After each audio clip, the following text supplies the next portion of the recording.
नमस्कार साथियों, स्वागत है आपका नवयोग एकेडमी के इस यूट्यूब प्लेटफॉर्म पर। कैसे हैं आप सब लोग? उम्मीद करता हूं आप सब अच्छे होंगे और आप लोगों की पढ़ाई अच्छी चल रही होगी। और जैसा कि आप जानते हैं कि हम इंडियन इकोनॉमी की पीवाईक्यू सीरीज को कंटिन्यू करने वाले थे। इससे पहले हमने तीन वीडियो में हमने काफ़ी कुछ प्रश्न डिस्कस कर लिए थे। अब उससे आगे कंटिन्यू करेंगे। और अगर वो आपने पहले के 3 वीडियो नहीं देखे हैं तो आपको वीडियो जरूर देखने चाहिए, और वो आपको इंडियन इकोनॉमी पीवाईक्यू प्लेलिस्ट में मिल जाएंगे नवयोग एकेडमी के यूट्यूब चैनल पर। और इसके लिंक मैं डिस्क्रिप्शन बॉक्स में भी डाल दूंगा, तो वहां से भी आप देख सकते हैं। ठीक है, तो आज जो है हम हमारे तीसरी वीडियो का जो अंतिम प्रश्न था वो शायद प्रभावी राजस्व घाटे को लेकर था। इसके बाद का जो प्रश्न है वो हमारा यही प्रश्न है जो आपको स्क्रीन पर दिख रहा है, ये 2 नंबर प्रश्न है ना। तो इस प्रश्न से हम शुरुआत करेंगे आज, और इससे पहले की वीडियो आप जरूर देखें। और हम लोग इससे पहले, आपको पता है कि फरवरी 2025 से लेकर अभी अप्रैल 2026 तक सारे प्रश्न पत्र डिस्कस कर रहे हैं। पहले के 3 वीडियो और ये चौथा वीडियो है इस सीरीज का। ठीक है, तो शुरू करते हैं आज का प्रश्न। तो आज का प्रश्न हमारा इस प्रश्न पत्र का पहला ही प्रश्न है, ये शायद डिप्टी जेलर का प्रश्न पत्र है। निम्नलिखित कथनों पर विचार कीजिए एवं दिए गए कूटों में से सही उत्तर का चयन कीजिए। देख लेते हैं पहला स्टेटमेंट क्या है। वास्तविक सकल घरेलू उत्पाद यानी रियल जीडीपी के मौद्रिक सकल घरेलू उत्पाद यानी नॉमिनल जीडीपी के अनुपात से हमें यह ज्ञात होता है कि कीमतों के आधार वर्ष की तुलना में चालू वर्ष में किस प्रकार वृद्धि हुई है। सही बात है ये तो। स्टेटमेंट दूसरा देख लेते हैं। वास्तविक सकल घरेलू उत्पाद रियल जीडीपी का मौद्रिक सकल घरेलू उत्पाद यानी नॉमिनल जीडीपी के अनुपात जीडीपी अवस्थितिक कहलाता है। ये जीडीपी अवस्थितिक माने जीडीपी डिफ्लेटर है ना। मेनली इसमें जीडीपी डिफ्लेटर की बात हो रही है, और ये अगर प्रश्न को 1-2 बार पढ़ेंगे तो आपको ये जीडीपी डिफ्लेटर के फॉर्मूले से सवाल है ना। जीडीपी डिफ्लेटर मतलब nominal GDP upon real GDP into 100 करते हैं तो हमें जीडीपी डिफ्लेटर प्राप्त होता है, जो कि महंगाई मापन का एक सूचकांक कह दीजिए या फिर ओवरऑल इकोनॉमी का जो मापन करते हैं, जिसमें कीमतों के उतार चढ़ाव के अंतर को देखते हैं, तो जीडीपी डिफ्लेटर उसमें काम आता है। जैसे सीपीआई डब्ल्यूपीआई है वैसे ही जीडीपी डिफ्लेटर है, ये ज्यादा प्रभावी है जीडीपी डिफ्लेटर। अब हम इस प्रश्न को अच्छे से थोड़ा स्टेटमेंट से देख लेते हैं, है ना, आपको समझ आ जाएगा तब तक। चलो, तो वास्तविक सकल घरेलू उत्पाद यानी रियल जीडीपी। देखो, रियल जीडीपी और नॉमिनल जीडीपी की बात पहले कर लेते हैं। रियल जीडीपी क्या होती है? देखो, जो रियल जीडीपी होती है ना, वो वो होती है स्थिर कीमतों पर आधारित जीडीपी। स्थिर कीमतें कौन सी? तो कोई एक स्थिर कीमतें होती है और एक चालू कीमतें होती है। अच्छा, ये क्या होती है? तो रियल जीडीपी जो होती है वो स्थिर कीमतों पर आधारित होती है, हमने ये कहा। और नॉमिनल जीडीपी जो ये मौद्रिक सकल घरेलू उत्पाद है, नॉमिनल जीडीपी होती है ये चालू कीमतों पर आधारित होती है। चालू कीमतें कौन सी? करंट प्राइसेस, जो इस फाइनेंशियल ईयर की प्राइस है उनको हम चालू कीमतें बोलते हैं। अच्छा, चालू कीमतें और स्थिर कीमतें दोनों को अलग अलग गणना क्यों करते हैं? देखें इसमें अंतर क्या होता है, इसके एक एग्जांपल से समझ लेते हैं। देख लीजिए, मान लीजिए कि ये कोई ईयर 1 है। ये ईयर 1 है जिसमें 100 किलो गेहूं का उत्पादन हुआ। कितना? 100 किलो। अब इस 100 किलो गेहूं की कीमत मान लेते हैं 20 20 मान लेते हैं, या 10 मान लीजिए, 20 मान लेते हैं।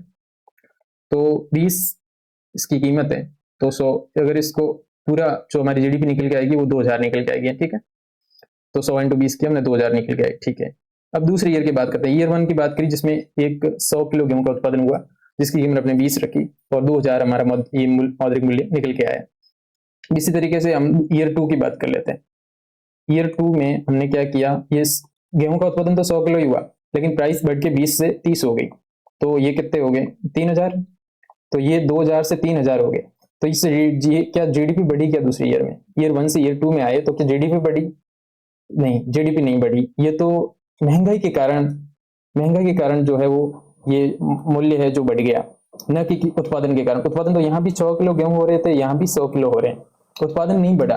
यानी ये एक तरीके से हमने क्या देखा इससे, कि स्थिर कीमतें और चालू कीमतों में महंगाई का प्रभाव शामिल होता है, और इस महंगाई के प्रभाव को घटाने के लिए ही हम जीडीपी डिफ्लेटर का प्रयोग करते हैं।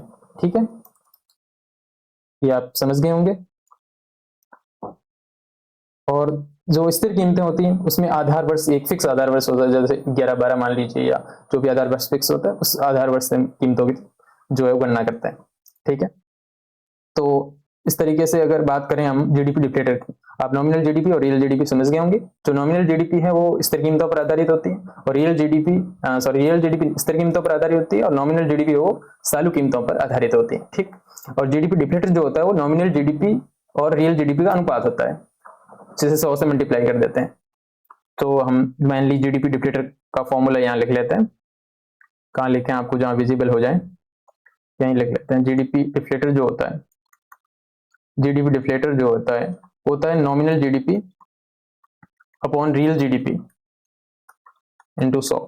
ये होगा आपका क्या होगा, जीडीपी डिफ्लेटर हो गया। यानी जो नॉमिनल जीडीपी है, मान लो जो नॉमिनल जीडीपी कितनी थी,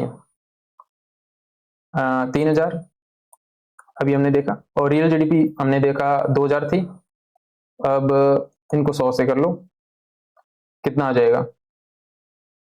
मान ले इसका जो जीडीपी डिफ्लेटर का जो मानक होता है वो 100 होता है, तो अगर इसको अगर करें तो 150 आएगा, और 150 में मतलब 50। तो ये 50 की जो वृद्धि हुई ये क्या है, ये महंगाई है, एक तरीके से इन्फ्लेशन है, ये रियल जीडीपी नहीं है।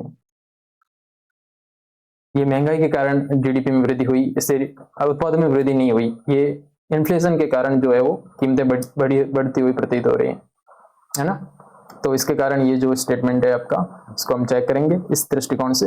वास्तविक सकल घरेलू उत्पाद के मौद्रिक सकल घरेलू उत्पाद के अनुपात में हमें ज्ञात होता है कि कीमतों में आधार वर्ष की तुलना में चालू वर्ष की कीमतों में वृद्धि हुई है। देखिए, अगर आपने अभी फॉर्मूला मैंने लिखा नॉमिनल जीडीपी और रियल जीडीपी, इसमें इस फॉर्मूले को उल्टा लिख दिया। अगर आप ध्यान से देखेंगे तो, एक दो बार पढ़ेंगे तो देखिए, वास्तविक सकल घरेलू उत्पाद के मौद्रिक सकल, वास्तविक नहीं, ये real GDP, nominal GDP upon real GDP, ये वास्तविक, इसको फॉर्मूले को यहाँ उल्टा लिख दिया है, तो इस कारण ये स्टेटमेंट गलत हो गया ना। दूसरे स्टेटमेंट अगर आप देखेंगे तो वास्तविक सकल घरेलू उत्पाद का मौद्रिक सकल घरेलू उत्पाद से जीडीपी औसतक कहलाता है, यहाँ पे भी इसको उल्टा लिख दिया है। यानी एक तरीके से फॉर्मूले में फेरबदल की गई है और कुछ भी नहीं किया गया है इस प्रश्न में। अगर आप ध्यान से देखेंगे तो जो अगर आपको जीडीपी डिफ्लेटर का फॉर्मूला अब तो आपको पता भी लग गया, GDP deflator upon nominal GDP और रियल जीडीपी इंटू 100, आपको इतना ध्यान रखना है। अगर इस फॉर्मूले को आप इसमें अप्लाई करेंगे तो ये प्रश्न सॉल्व हो रहा है, क्योंकि इस फॉर्मूले में, इस स्टेटमेंट में इस फॉर्मूले को उल्टा लिख दिया और इसमें भी उल्टा लिख दिया, तो दोनों कथन असत्य हो गए। ये इसमें ऑप्शन कहाँ है, एक बार देख लेते हैं इसको, ये रहा है ना, दोनों कथन असत्य है। ऑप्शन नंबर 4 इसका करेक्ट आंसर हो जाएगा। ठीक है, और देखिए जीडीपी डिफ्लेटर जो है वो, इससे तो महंगाई की गणना करने के लिए आप जानते हैं कि सीपीआई और डब्ल्यूपीआई का प्रयोग किया जाता है, लेकिन क्या होता है कि उसमें फिक्स बास्केट होता है, यानी जो वस्तुएं होती है उनकी फिक्स वस्तुएं होती हैं, जितने 567 है, 63 है, इतनी फिक्स वस्तुएं होती हैं। लेकिन जो जीडीपी डिफ्लेटर है, ये इसका कोई फिक्स बास्केट नहीं होता, इस कारण इसकी जो गणना है वो प्रभावी होती है, और ये कीमतों का असली सूचकांक या बैकबोन कह सकते हैं आप इसको। लेकिन इसमें गणना में बहुत ज्यादा टाइम खर्च होता है, ज्यादा टाइम लगता है, इस कारण हम सीपीआई और डब्ल्यूपीआई का प्रयोग करते हैं। मेनली सीपीआई का प्रयोग करते हैं महंगाई के लिए, क्योंकि इसमें बहुत ज्यादा टाइम लगता है, इसलिए जीडीपी डिफ्लेटर का हम प्रयोग नहीं करते हैं हमारी महंगाई गणना के लिए। लेकिन प्रभावी सूचकांक है जीडीपी डिफ्लेटर, जिसका फॉर्मूला जीडीपी डिफ्लेटर बराबर nominal GDP upon real GDP into 100। ठीक, और ये हमारा जीडीपी डिफ्लेटर से का सवाल था जिसको हमने डिस्कस किया। अब हम नेक्स्ट सवाल पर चलते हैं। Thank you. ये कौन सा सवाल, ओके, इसी प्रश्न पत्र का सवाल है। व्यापारिक बैंकों के द्वारा साख निर्माण के विषय में निम्न कथनों पर ध्यान दीजिए। साख निर्माण की बात हो रही है ना, एक मिनट, चलिए, साख निर्माण क्या होता है, क्रेडिट क्रिएशन है ना। क्रेडिट क्रिएशन क्या होता है, देखिए, मनी मल्टीप्लायर आपने सुना होगा, एमपीसी, हमने पिछले प्रश्न पत्रों में अगर आपने वो वीडियो देखे हैं तो उसमें डिस्कस भी किया है एमपीसी को, मनी मल्टीप्लायर को। देखो, जितना मनी जो मल्टीप्लाई होता है, जितना मनी जो है सर्कुलेट होता है मार्केट में, उससे क्रेडिट क्रिएशन होता है, साख निर्माण होता है। कैसे, जैसे आपको ये व्यक्ति हैं और आपने बैंक में 50 लाख जमा करवा दिए, है ना। तो बैंक में आपने 50 लाख जमा करवाए, तो वो बैंक आगे 50 लाख में से सारे पैसे तो अपने पास नहीं रखेगा, वो कुछ पैसे जो है वो लोन में देंगे, जो आगे लोन देंगे, जो उसको लोन प्राप्त होगा वो कहीं और जमा कराएगा, तो वहां से भी लोन में पैसे जाएंगे। इस तरीके से जो मनी का सर्कुलेट होगा, और जो ये सर्कुलेशन है, उस सर्कुलेशन के कारण जो है वो क्रेडिट क्रिएशन होता है। यही मेनली इसका कॉन्सेप्ट है। ठीक है, जैसे एमपीसी से भी आप रिलेट कर सकते हो, तो इसी से रिलेटेड ये प्रश्न है, साख निर्माण से रिलेटेड। ठीक है, ओके, या इसको देख लेते हैं। ऑप्शन ए हमारा क्या है, स्टेटमेंट है, ऑप्शन तो नीचे दिए गए। व्यापारिक बैंकों के लिए कॉमर्शियल बैंक व्यापारिक बैंकों के लिए न्यूनतम वैधानिक नकद आरक्षित आवश्यकता को कम करके केंद्रीय बैंक देश में साख निर्माण क्षमता को बढ़ाता है। अच्छा, इससे बढ़ती है क्या साख निर्माण क्षमता? अच्छा, पहले हम तीसरे सारे स्टेटमेंट चेक कर लेते हैं, फिर हम देखेंगे ना। दूसरा स्टेटमेंट है, यदि बैंक अपने ग्राहकों की नकदी की मांग को संतुष्ट करने के लिए अतिरिक्त नकद आरक्षित रखते हैं तो ये बैंकों की साख निर्माण क्षमता को बढ़ाता है। यदि बैंक अपने ग्राहकों की नकदी की मांग को संतुष्ट करने के लिए अतिरिक्त नकद आरक्षित रखते हैं तो ये बैंकों की साख निर्माण क्षमता को बढ़ाता है। अच्छा, अगला स्टेटमेंट क्या है? अगला स्टेटमेंट है कि एक मिनट, ओके, यदि जनता बैंकों के द्वारा दिए गए ऋणों का एक बड़ा हिस्सा नकद के रूप में निकाल लेती है तो इससे बैंकों की साख निर्माण क्षमता कब होगी? अच्छा, बढ़ेगी कब साख क्षमता? जब मनी सर्कुलेट होगा। सर्कुलेट कब होगा? जब लोगों के पास पैसे जाएंगे, लोगों को ज्यादा से ज्यादा लोन मिलेंगे और वो ज्यादा से ज्यादा अलग जगह पे इन्वेस्टमेंट करेंगे। इस तरीके से क्रेडिट क्रिएशन होगा। ठीक है, तो इसके लिए क्या होगा? सबसे पहले ऑप्शन हमने देखा कि व्यापारिक बैंकों के न्यूनतम वैधानिक नकद आरक्षित आवश्यकता, या इसे सीआरआर समझ लीजिए ना। सीआरआर की आवश्यकता को अगर कम कर देंगे तो इससे क्या क्रेडिट क्रिएशन को बढ़ेगा क्या? इससे देखिए, सीआरआर पहले जैसे मान लीजिए सीआरआर था, मान लीजिए ऐसे अगर वैल्यू के रूप में देखें तो 50 लाख सीआरआर था, 50 करोड़ सीआरआर था, उसको घटा के अब सीआरआर 10 करोड़ कर दिया। तो अब बैंक को रिजर्व कम रखना पड़ेगा पैसा, यानी बैंक ज्यादा लोन दे सकता है। बैंक पहले 50 करोड़ रख रहा था, अब 10 करोड़ ही रिजर्व रख सकता है, यानी बैंक ज्यादा लोन दे सकता है, तो इससे ज्यादा पैसा सर्कुलेट होगा और इससे क्रेडिट क्रिएशन बढ़ेगा। तो पहला स्टेटमेंट तो सही है ना। दूसरा स्टेटमेंट है, यदि बैंक अपने ग्राहकों की नकदी की मांग को संतुष्ट करने के लिए अतिरिक्त नकद आरक्षित रखते हैं तो ये बैंकों की साख निर्माण क्षमता को बढ़ाएगा। नहीं, बैंक क्या कर रहा है? इसमें अतिरिक्त नकद को आरक्षित रख रहा है, यानी जो कैश है उसको रिजर्व रख रहा है। यानी कैश को रिजर्व रखने का मतलब है वो उसमें लोन नहीं देगा या जो भी क्रेडिट क्रिएशन के जो काम होते हैं उसमें वो पैसे इन्वेस्ट नहीं करेगा। इस तरीके से ये क्रेडिट क्रिएशन की क्षमता को बढ़ाएगा नहीं, घटाएगा। तो इस स्टेटमेंट गलत है इस दृष्टिकोण से। तीसरा स्टेटमेंट है, यदि जनता बैंकों के द्वारा दिए गए ऋणों का एक बड़ा हिस्सा नकद के रूप में निकाल लेती है तो इससे बैंकों की साख निर्माण क्षमता कम होगी। बिल्कुल कम होगी। बैंक, अगर आपने, जैसे आप कोई ए व्यक्ति है और आपके 50 लाख बैंक में जमा थे और 50 लाख आपने निकाल दिए, तो बैंक के पास तो कुछ रहा भी नहीं, तो वो क्या लोन देगा? आगे कुछ लोन भी नहीं दे पाएगा, तो इससे साख निर्माण क्षमता कम होगी। सीधी सी बात है। तो ये भी स्टेटमेंट सही है। तो दूसरे को छोड़ के सारी स्टेटमेंट सही है, तो ऐसा ऑप्शन ए और बी नहीं, ए और सी है ना।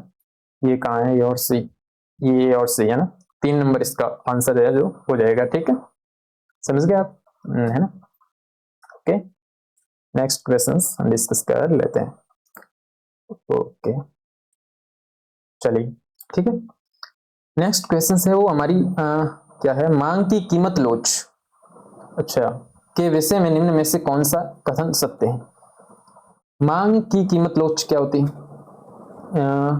देखिए, कीमत माने प्राइस और लॉस का मतलब होता है एलास्टिसिटी।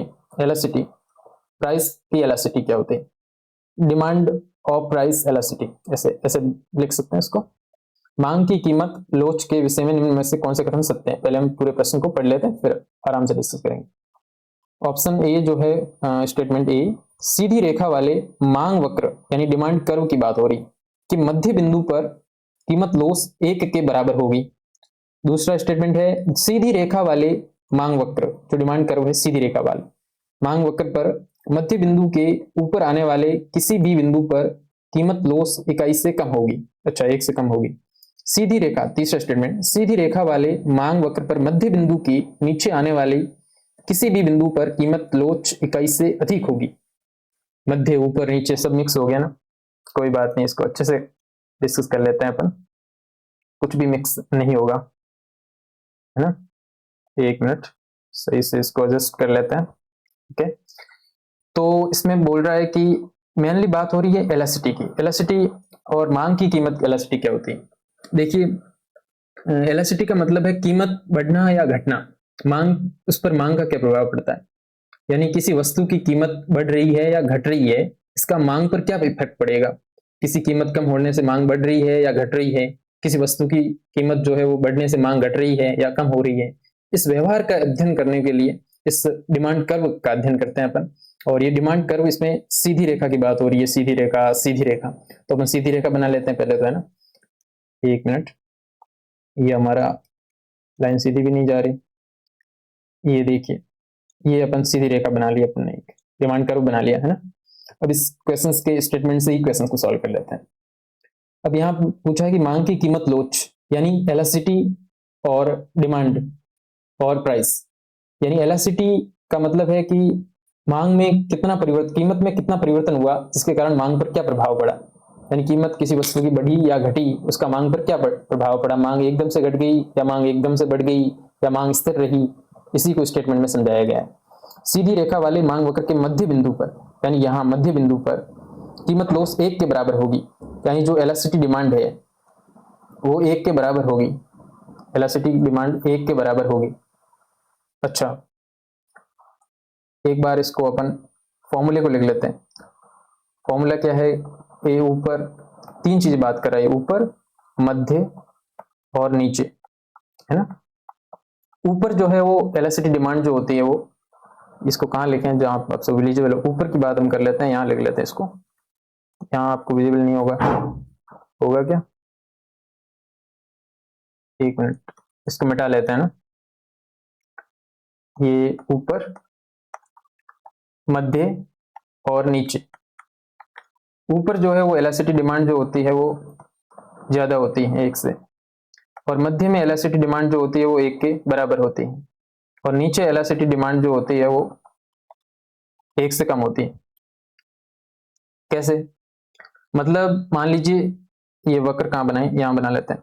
मान लीजिए कि एक आपके पास एप्पल का फोन है, उसकी कीमत थोड़ी सी बढ़ गई, थोड़ी सी कितनी, मान लीजिए 40,000 50,000, वैसे भी महंगा आता है, और उसकी कीमत 40-50,000 बढ़ गई, तो ऐसी वस्तुओं के प्रति लोग संवेदनशील होते हैं, वो एकदम से उनको खरीदारी जो है वो परचेजिंग पावर घट जाती है, तो जिससे वो खरीदना बहुत कम कर देते हैं, यानी एकदम से प्राइस के थोड़े से बढ़ने से मांग एकदम से कम हो गई, यानी जी इसकी एलास्टिसिटी बहुत अधिक है, एलास्टिसिटी डिमांड है वो 1 से ज्यादा है, मतलब बहुत अधिक है एलास्टिसिटी, यानी ऐसी वस्तुओं के प्रति लोग संवेदनशील होते हैं।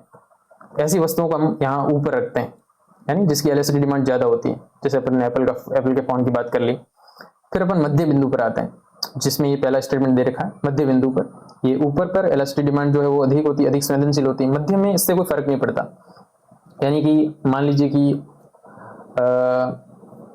बराबर रहती है, मान लो किसी वस्तु की 10% कीमतें बढ़ी तो उसमें मांग में भी बराबर 10% परिवर्तन हुआ।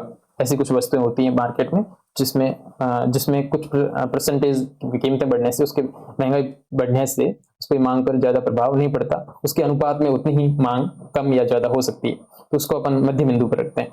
तो यहाँ लिखा हुआ सीधी रेखा वाले मांग वक्र के मध्य बिंदु पर कीमत लॉस 1 के बराबर होगी, तो बिल्कुल 1 के बराबर ही होती है। फिर दूसरा स्टेटमेंट है, सीधी रेखा वाले मांग वक्र पर मध्य बिंदु के ऊपर आने वाले किसी भी बिंदु पर कीमत लॉस इकाई से कम होगी, कम नहीं होगी, 1 से ज्यादा होगी, है ना। यहाँ पे लिखा हुआ है कि सीधी रेखा वाले मांग वक्र पर मध्य बिंदु के ऊपर आने वाले, मध्य बिंदु के ऊपर यानी एलास्टिसिटी डिमांड है वो कीमत पर 1 से कम नहीं 1 से अधिक होगी, एलास्टिसिटी डिमांड ज्यादा होती है क्योंकि ऐसी वस्तुओं के प्रति लोग ज्यादा संवेदनशील होते हैं। तो ये स्टेटमेंट तो गलत हो गया, हमारा पहला स्टेटमेंट तो सही था। फिर सीधी रेखा वाले मांग वक्र पर मध्य बिंदु के नीचे, यानी ये नीचे वाला जो बिंदु है उसके आने वाले किसी भी बिंदु पर कीमत लॉस इकाई से अधिक होगी, 1 इकाई से अधिक नहीं, 1 से कम होगी, है ना। क्योंकि इसमें जैसे मान लीजिए नमक है, तो नमक में कितना भी कीमतों में ऊपर चढ़ाव बढ़ाव हो जाए, लोग नमक तो खरीदेंगे क्योंकि उनकी जरूरी वस्तु है, यानी ऐसी कुछ वस्तुएं जिन पर कीमत बढ़ने या घटने पर लोगों को कोई प्रभाव नहीं पड़ता, जैसे कि पेट्रोल है, पेट्रोल पे पड़ता है लेकिन 1 से अधिक बार वो खरीदते हैं क्योंकि बहुत आवश्यक वाली वस्तु है, बहुत ही जरूरी चीजें, तो जरूरी चीजें इसमें आती हैं, तो 1 से अधिक नहीं होगी, 1 से कम होगी, तो ये भी गलत हो गया, है ना। तो ऑप्शन नंबर ए करेक्ट है हमारा केवल, है ना। इसमें मेनली अगर आपको ये पता है कौन से ऊपर नीचे और ऊपर मध्य और नीचे, इस तरीके से इसमें डिमांड कर्व काम करता है। अगर मैं आपको सही डिलीवर कर पा रहा हूँ तो आप समझ गए होंगे। जैसे ये डिमांड कर्व है जो सीधी रेखा वाला है, जो ऊपर पे होता है जिसमें एलास्टिसिटी डिमांड 1 से अधिक होती है, और मध्य में जो एलास्टिसिटी डिमांड 1 के बराबर होती है, और नीचे में एक एलास्टिसिटी डिमांड 1 से कम होती है, ठीक है। इस तरीके से इसका सही उत्तर ऑप्शन ए केवल ये सकते हैं, ठीक है। तो ये मांग की कीमत लोच थी, एलास्टिसिटी ऑफ डिमांड, और प्राइस से हमने इसकी तुलना की, ठीक। नेक्स्ट प्रश्न हमारा बजट घाटों से रिलेटेड है ना। इसको हम देख लेते हैं, 1 मिनट, है ना। तो बजट घाटों वाला प्रश्न देख लेते हैं, चलो। ओके, बजट घाटे के संबंध में निम्न कथनों पर विचार करें तथा नीचे दिए गए कूटों का उपयोग करते हुए सही उत्तर चुनें, ठीक। पहला स्टेटमेंट है कि सरकारें आमतौर पर अपनी बजट घाटे के वित्त पोषण के लिए उधार लेती हैं। घाटे के वित्त पोषण के लिए उधार लेती हैं सरकारें, बिल्कुल लेती हैं। कहां से लेती हैं? तो कई जगह से लेती है। वो घरेलू, अपने घर से उधार ले सकती हैं, या विदेश से भी ले सकती हैं। और कहां से ले सकती हैं? तो डिसइन्वेस्टमेंट, विनिवेश जिसे बोल सकते हैं आप, विनिवेश से सरकार विनिवेश करके भी पैसे अपने घाटे का वित्त पोषण कर सकती है। और क्या तरीका है? और घाटे के वित्त पोषण का तरीका है जो टैक्सेस है, नॉन टैक्स रेवेन्यू है, उन सबसे पैसे बढ़ा सकती हैं। इसके अलावा घाटे का मौद्रीकरण कर सकती है, नई नोट्स छाप सकती हैं, ये भी ऑप्शन रहता है सरकार के पास। तो ये ऐसे ऑप्शन है जिसमें सरकार अपने बजट घाटे के लिए, वित्त पोषण के लिए उधार ले सकती है ना। दूसरा स्टेटमेंट है कि बजट घाटे के वित्त पोषण के लिए जनता से उधार लेना वास्तव में जनता से सरकार को क्रय शक्ति का हस्तांतरण है। यानी जो प्रोसेसिंग पावर है वो जनता से सरकार के पास कैसे जाएगी? मान लो सरकार ऐसे बॉन्ड जारी करे, और कितने भी बॉन्ड हो सकते हैं वो, और जिसकी कीमतें अलग अलग हो सकती हैं या एक जैसी कीमतें हो सकती हैं। तो वो बॉन्ड अगर सरकार जारी करे तो जो जनता के पास पैसा है तो वो सरकार के पास चला जाएगा। यानी कि जो पहले प्रोसेसिंग पावर जनता के पास थी, जब जनता उस पैसे का यूज करके कुछ चीजें खरीद सकती थी, वो अब सरकार के पास चले गई। पैसे सरकार के पास चले गए तो प्रोसेसिंग पावर भी उनके पास ट्रांसफर होगी, सीधी सी बात है ना। तो दोनों स्टेटमेंट करेक्ट लग रहे हैं ना, दोनों सही है, दोनों ए और बी दोनों सही है। आपको भी पता है कि बजट घाटे की बात आ गई, थोड़े घाटों की भी बात अपन कर लेते हैं ना। बजट घाटों की बात करें तो कौन से घाटे होते हैं?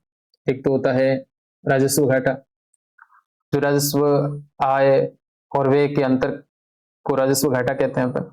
दूसरा होता है राजकोषीय घाटा। राजकोषीय घाटा क्या होता है? राजकोषीय घाटा होता है राजस्व आय और पूंजीगत आय में से अगर अपन राजस्व व्यय और गैर ऋण पूंजीगत राजस्व प्राप्तियां और गैर ऋण पूंजीगत प्राप्तियों को घटा दें तो हमारे पास राजकोषीय घाटा आ जाता है, फिस्कल डेफिसिट आ जाता है। उसके बाद एक राजस्व प्रभावी राजस्व घाटा होता है। तो प्रभावी राजस्व घाटा क्या होता है? प्रभावी राजस्व घाटा होता है जिसमें दिए गए अनुदान, जैसे हॉस्पिटल के लिए या स्कूल के लिए जो ग्रांट्स दी जाती हैं, राजस्व में से अगर वो माइनस कर दें अगर दिए गए अनुदान, तो हमारे पास प्रभावी राजस्व घाटा निकल के आ जाता है। वहीं उसके बाद में प्राथमिक घाटा होता है। प्राथमिक घाटे में हम जो नए लोन हैं उनको चुकाने के लिए जो ब्याज दिया जा रहा है उसमें उसके लिए कितना पैसा यूज हो रहा है उसको अगर हम घटा दें तो हमारे पास प्राथमिक घाटा निकल के आ जाता है। और इससे पहले जो बजट घाटे थे वो बजट घाटा हमारा जो पहले चलता था 1997 में, 1997 की अगर बात करें तो राजकोषीय घाटे को कब अपनाया गया? ये प्रश्न पीवाईक्यू में कई बार पूछ लिया गया है, उस प्रश्न को देखना चाहिए। बाकी ये तो आपको पता है कि राजस्व घाटा, प्रभावी राजस्व घाटा और राजकोषीय घाटा क्या होता है, मैंने आपको बता भी दिया। लेकिन आप जरूर याद रखें, ये एक छोटा सा फैक्ट है, 1997 में राजकोषीय घाटे को अपनाया गया। उससे पहले जो था वो नॉर्मल बजट घाटा, जिसमें आय और व्यय के अंतर को ही हम बजट घाटा मान लिया करते थे, और उसके मौद्रीकरण के लिए आरबीआई नए नोट्स छाप देती थी, जिससे तरलता बहुत बढ़ जाती थी, और इस कारण जो है वो मार्केट का जो असंतुलन बढ़ जाता था। इस कारण इस बजट घाटे को खत्म करके राजकोषीय घाटा, फिस्कल डेफिसिट को 1997 में अपनाया गया। उसके 2 साल बाद 1999 की बात है। 1999 में कुछ खास इवेंट्स हुए। क्या इवेंट्स हुए? तो बजट में छोटी सी परिवर्तन किया गया। क्या बजट परिवर्तन किया गया वो देख लेते हैं। इससे पहले बजट जो है वो सुबह शाम को 5 बजे पेश होता था। फिर इसको 5 से 1999 से, उस समय फाइनेंस मिनिस्टर हमारे यशवंत सिन्हा थे, उन्होंने वहां से 11 बजे कर दिया उसको। वहां से बजट जो है 11 बजे पेश किया जाने वाला लगा। और एक और खास बात, अगर इस बजट से रिलेट करें, बजट 2026-27 से, तो खास बात क्या है? तो खास बात यह है कि 1999 में जो बजट पेश किया गया, जो पहला बजट जो सुबह 11 बजे पेश किया गया, वो रविवार को पेश किया गया। सर इस बार में ऐसी क्या खास बात है? खास बात ऐसी है कि इस बार वाला जो बजट था, बजट 2026-27, वो भी रविवार को पेश किया गया। यानी ये दूसरी बार ये बजट था जो निर्मला सीतारमण जी ने पेश किया, जो शायद 9वां बजट था, और ये भी रविवार को पेश किया गया। और बजट से रिलेटेड जो कैसे छोटे छोटे क्वेश्चंस आते हैं, जैसे पहला पेपरलेस बजट है, जो पहला पेपरलेस बजट है वो 2021-22 में पेश किया गया, पहला पेपरलेस बजट 2021-22 में। और इससे पूर्व कुछ बजट की बात करें तो सबसे अधिक बार बजट पेश करने वाले हमारे मोरारजी देसाई, जिन्होंने 10 बार बजट पेश किया, और हमारे निर्मला सीतारमण जी जिन्होंने 9 बार तो पेश कर ही दिया। अब क्या पता इनका रिकॉर्ड तोड़ दें। पी चिदम्बरम जिन्होंने 9 बार शायद बजट पेश किया, और उससे ज़्यादा मोरारजी देसाई ने पेश किया।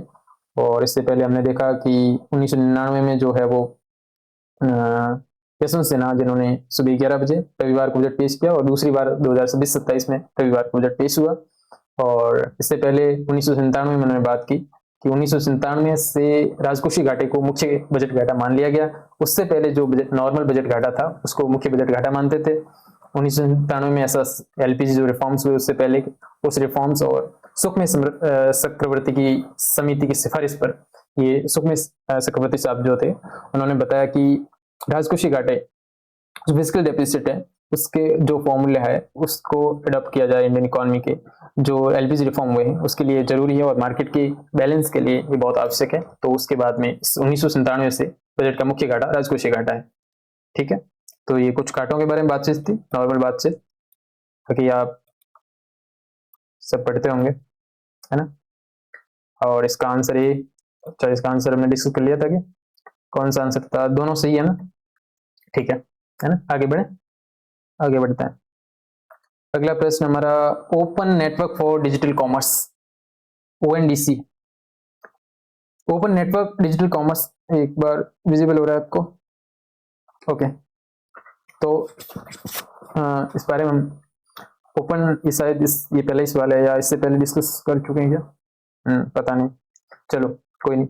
Open network for digital commerce ONDC के संबंध में निम्नलिखित कथनों पर विचार कीजिए तथा नीचे दिए गए कूटों में से सही विकल्प का चयन कीजिए। अच्छा ठीक है, पहला स्टेटमेंट क्या है? पारंपरिक ई कॉमर्स प्लेटफॉर्म के विपरीत ओएनडीसी, पारंपरिक ई कॉमर्स प्लेटफॉर्म कौन से? बहुत सारे हैं जिसमें आप शॉपिंग करते हैं, मिंत्रा, अमेजॉन, फ्लिपकार्ट, ये सब। इसके विपरीत यानी इन सब के विपरीत जो है ओएनडीसी यानी open network for digital commerce विभिन्न प्लेटफॉर्मों पर क्रेताओं और विक्रेताओं के बीच सीधे संपर्क को बढ़ावा देता है, जिससे किसी एक संस्था पर निर्भरता कम हो जाती है। कैसे? देखिए, अमेजॉन और फ्लिपकार्ट, इसमें क्या सिस्टम चलता है कि जो खरीदार है और जो बेचने वाला है, दोनों का अकाउंट जो है वो अमेजॉन, अगर अमेजॉन पे खरीदारी कर रहे हैं तो अमेजॉन पे होना चाहिए, और फ्लिपकार्ट पर कर रहे हैं तो फ्लिपकार्ट पर होना चाहिए। यानी जो अगर आप खरीदने वाले व्यक्ति है, जैसे मैं खरीदार हूँ और कोई सामने वाला आप जैसे कोई बेचने वाला व्यक्ति है, तो वो दोनों का अकाउंट एक ही प्लेटफॉर्म पर होना जरूरी है, दोनों का। लेकिन इसमें ओएनडीसी में क्या है, वो ओपन प्लेटफॉर्म है। इसमें आप जैसे किसी फ्लिपकार्ट पर है जो खरीदार कर रहे हैं और मैं बेचने वाला किसी अमेजॉन या किसी अन्य प्लेटफॉर्म पर हूं, तो हम दोनों आपस में संपर्क कर सकते हैं। एक तरीके से ओपन प्लेटफॉर्म है, इसमें किसी की मोनोपोली नहीं है, इस कारण ही ओएनडीसी लाया गया, है ना। यानी कि ये क्रेताओं और विक्रेताओं के बीच सीधे संपर्क को बढ़ावा देती है, बिना किसी जैसे इसमें ये बाध्यता नहीं है कि आपका अकाउंट उस पर हो या आपका दोनों का अकाउंट उस पर हो, आप दोनों उस पर रजिस्टर हो, ऐसा नहीं। आप किसी भी तरीके से किसी भी प्लेटफॉर्म पर अवेलेबल है तो आप उस पर संपर्क कर सकते हैं, क्रेता विक्रेता दोनों आपस में। दूसरा स्टेटमेंट क्या है? दूसरा है ओएनडीसी कोई ई कॉमर्स प्लेटफॉर्म नहीं है, बिल्कुल ही ई कॉमर्स प्लेटफॉर्म नहीं है, जैसे अमेजॉन फ्लिपकार्ट की तरह नहीं है। ये एक ओपन प्लेटफॉर्म है, यहाँ कितने भी प्लेटफॉर्म जो है वो प्लेटफॉर्म से लोग अपने आप में संपर्क कर सकते हैं, अलग अलग प्लेटफॉर्म से भी संपर्क कर सकते हैं। तो ई कॉमर्स प्लेटफॉर्म नहीं है, ये एक तरीके से यूपीआई की तरह है। अगर एक बार इसको देख लेते हैं तीसरे स्टेटमेंट को, ओएनडीसी को एक खुले नेटवर्क, बिल्कुल ओपन नेटवर्क है, के रूप में डिजाइन किया गया है, जहां कोई भी क्रेता या विक्रेता किसी एक प्लेटफॉर्म तक सीमित हुए बिना लेन देन कर सकता है। बिल्कुल इसमें अलग अलग कीमतें आ जाती हैं आपको, जैसे आपको कोई चीज़ सस्ती कहाँ मिल रही है, अमेजन पे मिल रही है, फ्लिपकार्ट पे मिल रही है, या मिंत्रा पे मिल रही है, या किसी भी अन्य प्लेटफॉर्म जो ई कॉमर्स प्लेटफॉर्म है वहाँ मिल रही है।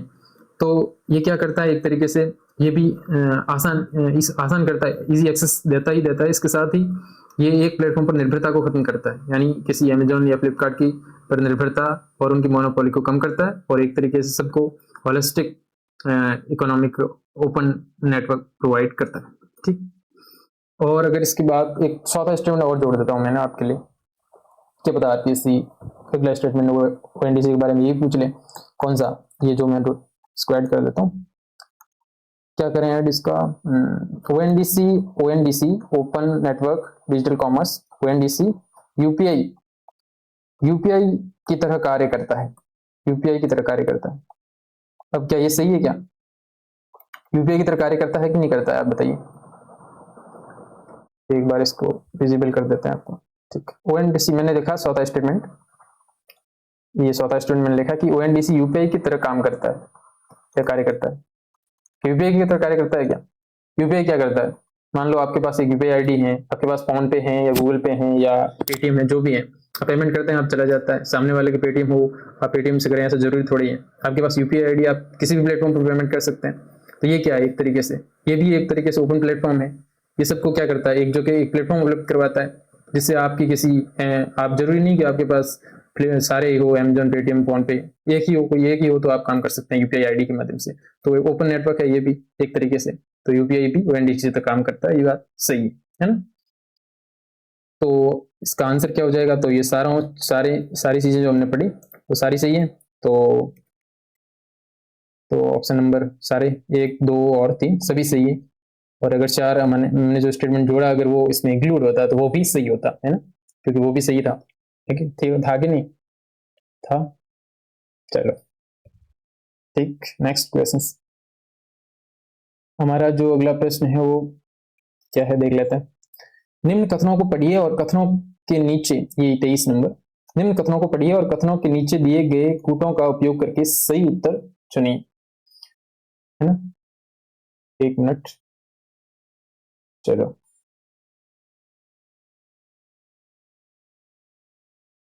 आपको विजिबल हो रहा है, मैं देख लेता हूँ। ठीक है, चलो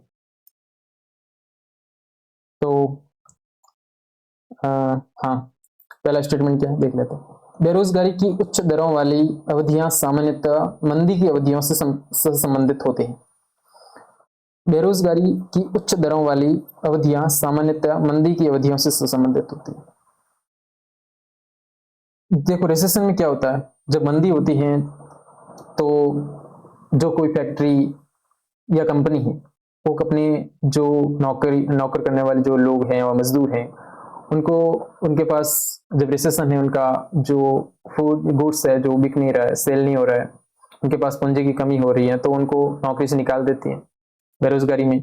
तो बेरोजगारी की जो उच्च दरों वाली अवधियां हैं वो मंदी की अवधियों से संबंधित है, बिल्कुल।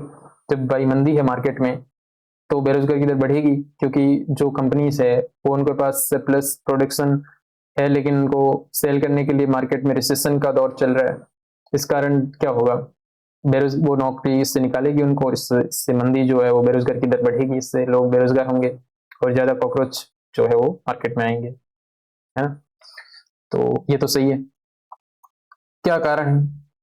कारण बेरोजगारी की उच्च दरों वाली अवधियां सामान्यतः मंदी की अवधियों से संबंधित होती है, क्योंकि बेरोजगारी दर कार्यबल के उस अंश की माप है जो रोजगार से बाहर है एवं किसी नौकरी की तलाश में अथवा छंटनी के बाद पुनः बुलाए जाने के लिए आसान्वित है।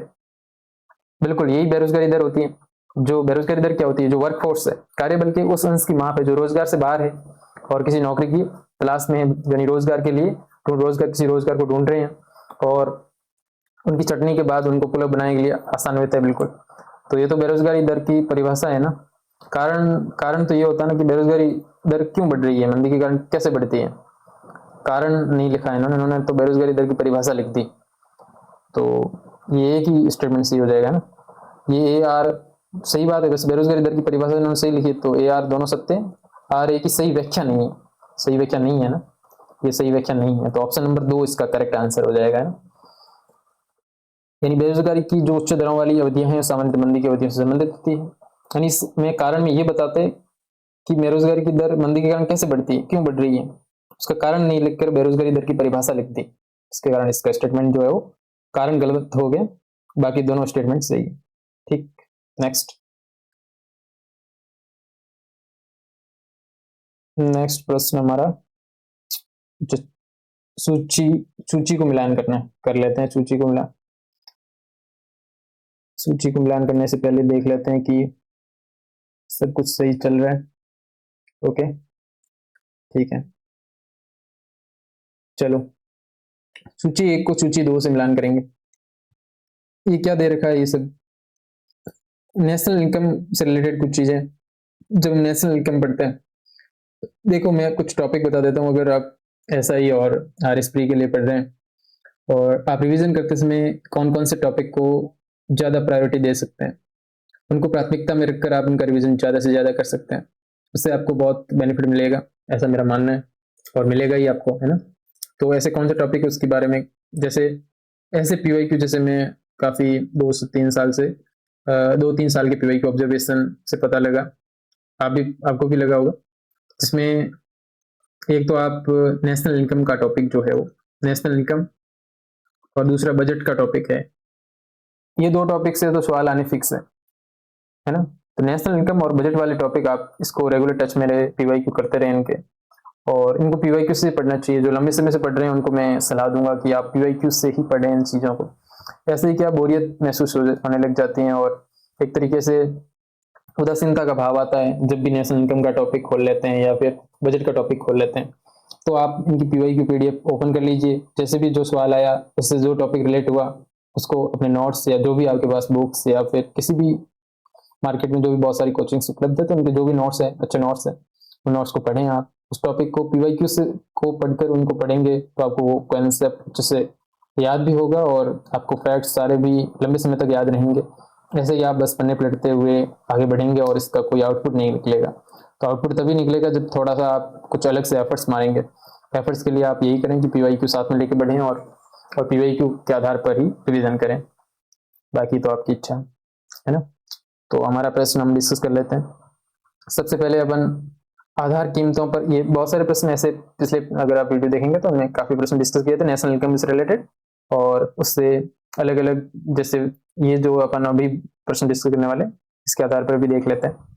आधार कीमतों पर, आधार कीमतें क्या होती है, जो बेसिक प्राइसेस होती हैं जो उत्पादकों को मिलती हैं। उत्पादक, प्रोड्यूसर, कौन जो चीजें बनाता है, उसको जो कीमतें मिलती है उसको आधार कीमत बोलते हैं।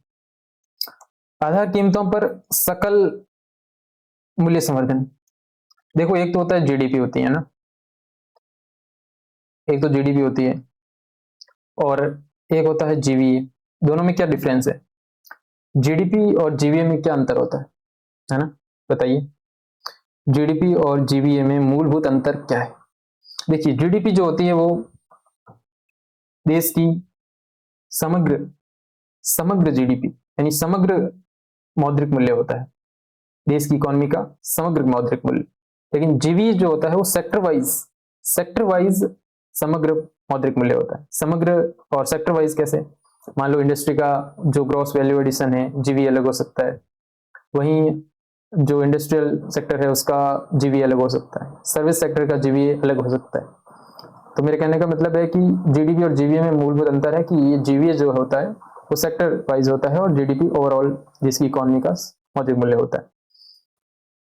तो जीवीए जो है उसमें देखो जीवीए, ये जीडीपी देखो अंतिम उत्पाद नहीं होता, इसमें जीडीपी अंतिम उत्पाद के बाद कैलकुलेट होती है। इसमें वैल्यू एडिशन क्या हुआ, मान लीजिए एग्जाम्पल के लिए आपने 100 रुपए का गेहूं का आटा खरीदा और उससे कुछ भी बना लिया, आइटम बना लिया, बिस्किट बना लिए, ब्रेड बना लिए, कुछ भी बना लिए, और उसको वैल्यू एडिशन कर दिया आपने 50 रुपए का, है ना। तो ये एक तरीके से क्या हुआ, वैल्यू एडिशन हुआ कि नहीं हुआ। तो यही क्या है, जीवीए है।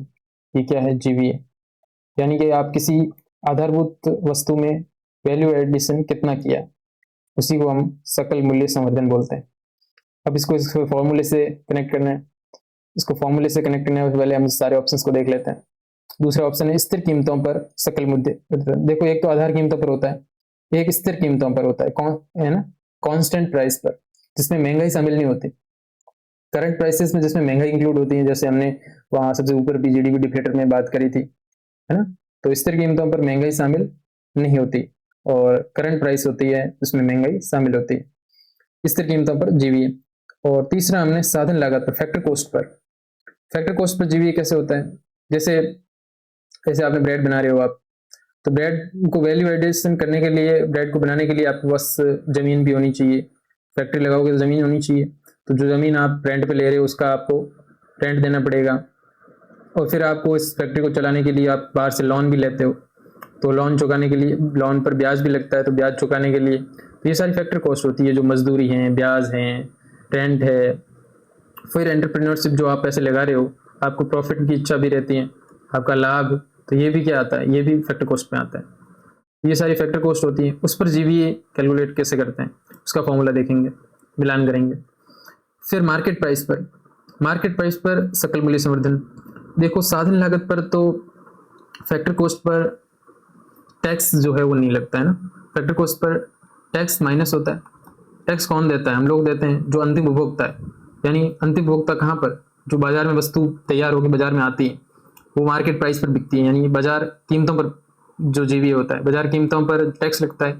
तो बाजार कीमत आता ही आपको टैक्स को ऐड करना है, और फैक्टर कॉस्ट साधन लागत आता ही टैक्स को माइनस करना है और सब्सिडी को प्लस करना होता है। अगर आप, मैं इसको आगे जैसे को भी जीएनपी और जीडीपी उन सब की नेशनल इनकम का जो कोर क्वेश्चन आएगा उस पर डिटेल से डिस्कस कर लेंगे। इस प्रश्न को हम इस तरीके से डिस्कस कर रहे हैं, ठीक है, वहां आपको अच्छे से समझ आ जाएगा, अगर यहाँ नहीं आ रहा है तो अब इसको मिलान कर लें। यानी हमें बेसिक प्राइस पर जीवीए देखना है, स्थिर कीमतों पर जीवीए, साधन फैक्टर कॉस्ट पर जीवीए, और बाजार कीमतों। बाजार कीमतें कौन सी? जिस पर हम लोग खरीदते हैं, कोई वस्तु हम खरीदते हैं तो वहां पे इनडायरेक्ट टैक्स लगता है, जीएसटी टैक्स तो लगता ही है, इनडायरेक्ट टैक्स, तो इसको टैक्स को प्लस करते हैं अपन, और फैक्टर कॉस्ट पर टैक्स को माइनस करना है। और स्थिर कीमतों पर जो जीवीए होता है, जिसमें महंगाई महंगाई नहीं होती, और आधार कीमतों पर जो उत्पादक, जो प्रोड्यूसर को कीमत मिलती है उसको आधार कीमत, बेसिक प्राइस बोलते हैं। तो यहाँ से आधार कीमतों पर सकल मूल्य संवर्धन। यहाँ कहाँ उत्पाद, कहीं शुल्क दिख रहा है आपको? मौद्रिक सकल घरेलू उत्पाद और जीडीपी डिप्लेटर आ गया है ना। बाजार कीमतों पर सकल घरेलू उत्पाद, बाजार कीमतों पर सकल घरेलू उत्पाद माइनस शुद्ध उत्पाद कर, यानी ये आपका उत्पाद जो बेसिक प्राइस है, इसको अपन यहाँ से मिलान कर लेते हैं सी से, है ना। बाजार कीमतों पर सकल घरेलू उत्पाद, यानी जो आधार कीमतों पर होता है उसमें शुद्ध उत्पाद कर को अपन क्या करते हैं, माइनस कर देते हैं। तो अपने पास क्या निकल के आ जाएगा? आधार कीमतों पर जीवीए निकल के आ जाएगा। यानी पहला हमारा सी से ऑप्शन नंबर 3 करेक्ट हो जाएगा। वैसे तो बाकी सब भी देख लेते हैं।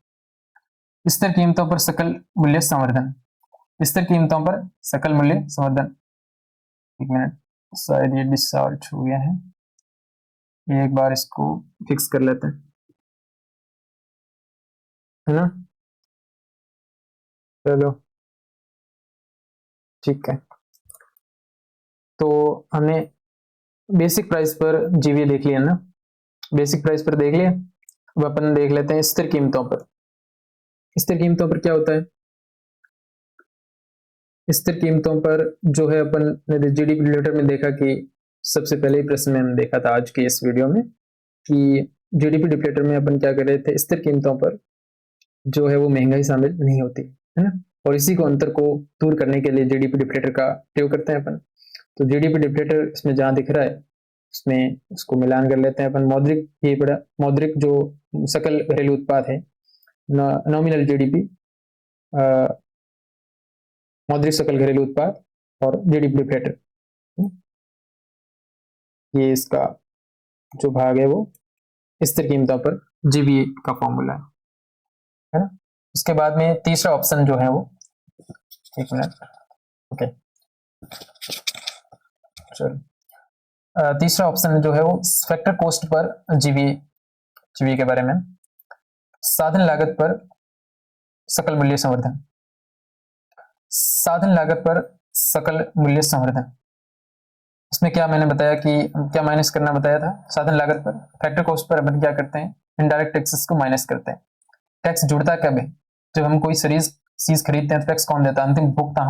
हम किस टैक्स कब देते हैं? जब मार्केट प्राइस पर हम कोई चीज लेते हैं। तो बाजार कीमतों पर तो टैक्स को प्लस करना है, ये सब में करना है। जैसे अपन वहां पढ़ते हैं कि जीएनपी, एनएनपी, जीडीपी, एनडीपी, उसमें जो मार्केट प्राइस पर अपन इसको प्लस करते हैं इनडायरेक्ट टैक्सेस को और सब्सिडी को माइनस करते हैं। अगर इसको फैक्टर कॉस्ट पर हम कैलकुलेट करें एनडीपी, जीडीपी, एनएनपी, तो इनमें क्या करते हैं, इसमें फैक्टर कॉस्ट में अपन टैक्सेस को माइनस करते हैं और सब्सिडी को प्लस करते हैं, और वही मार्केट प्राइस पर टैक्सेस को प्लस करते हैं।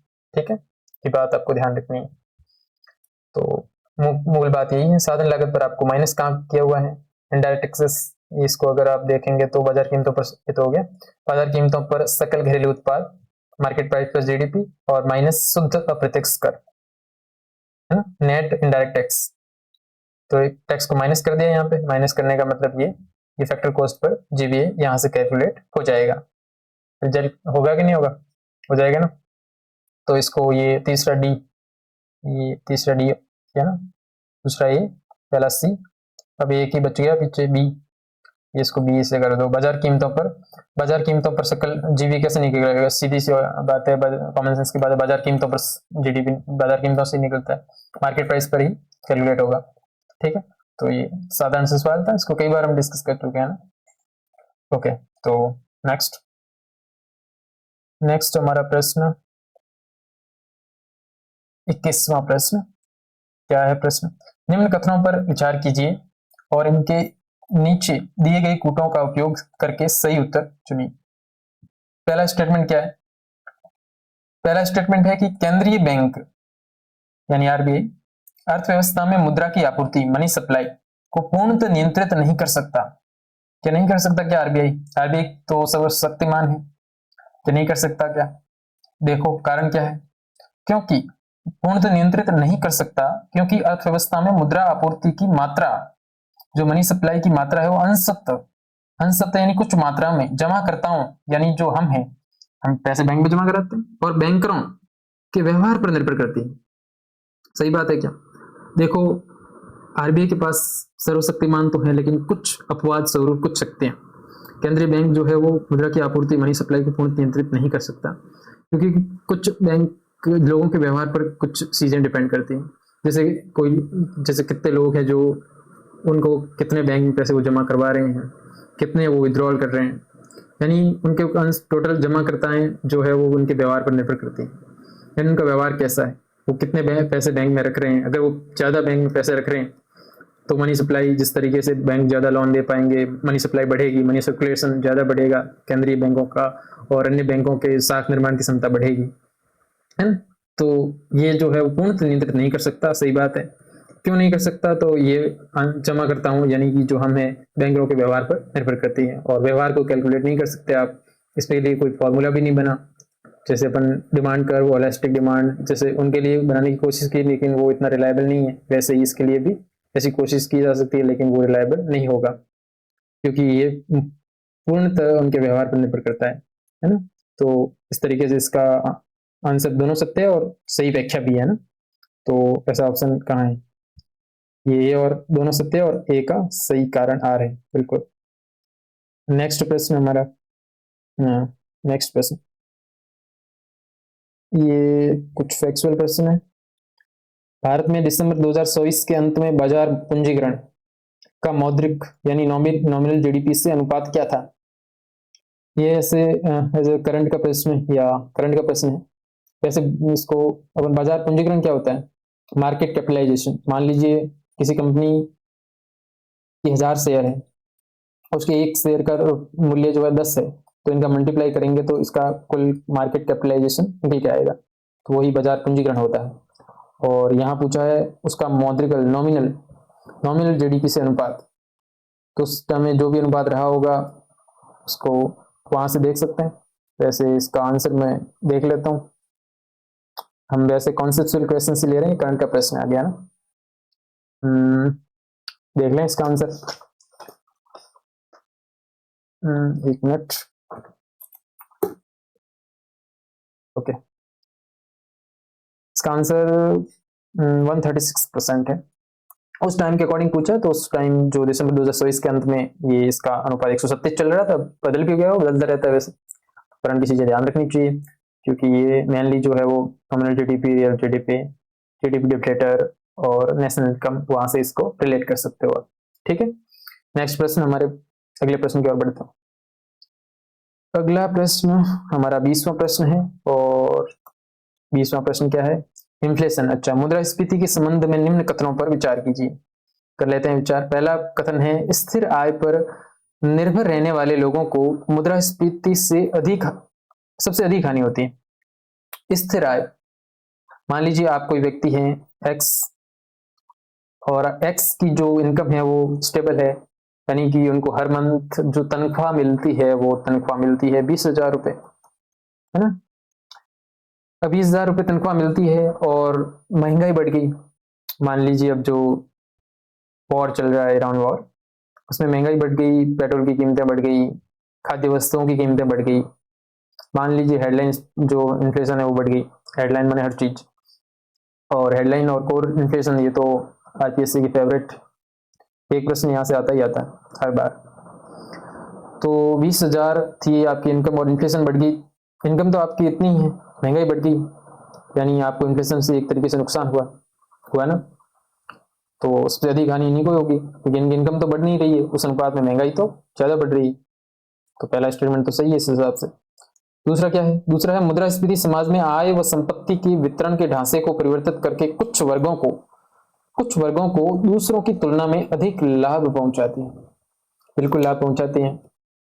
अमीर को और अमीर बनाती है और गरीब को और ज्यादा गरीब, ये तो आप सुनते ही हैं। तो सीधी सी बात है, ये बेसिक स्टेटमेंट है, सही बात है ये तो। तीसरा स्टेटमेंट है, मुद्रास्फीति अर्थव्यवस्था में संसाधनों का कुआवंटन उत्पन्न करती है। बिल्कुल, इन्फ्लेशन होगा तो सरकार को अलग तरीके से सोचना पड़ेगा, वो अपने राजकोषीय प्रबंधन को लेकर हो, या फिर जो राजकोषीय प्रबंधन होगा तो उसमें जो अर्थव्यवस्था के रिसोर्सेस है उनका एलोकेशन के लिए अलग डाटा नहीं होंगे उनके पास, क्योंकि इन्फ्लेशन का प्रभाव अलग अलग वर्गों में अलग अलग तरीके से पड़ता है। तो इससे संसाधनों का जो आवंटन है वो एक समानांतर न होके अलग अलग, जिसमें एक तरीके से अमीर और गरीबी के बीच में खाई उत्पन्न करने वाला आवंटन होगा। तो इसलिए ये कुआवंटन उत्पन्न तो करती है। मुद्रास्फीति के बहुत सारे नुकसान हैं, फायदे नामात्र के हैं, नुकसान ज्यादा है, और जो फायदे हैं वो अच्छे हैं। तो तीनों स्टेटमेंट करेक्ट है। तो इस तरीके से हमारा उत्तर ऑप्शन नंबर 4 हो जाएगा, है ना। 1 और 2 और तथा 3 सभी सही है ना। ओके, नेक्स्ट प्रश्न हमारा देख लेते हैं अपन।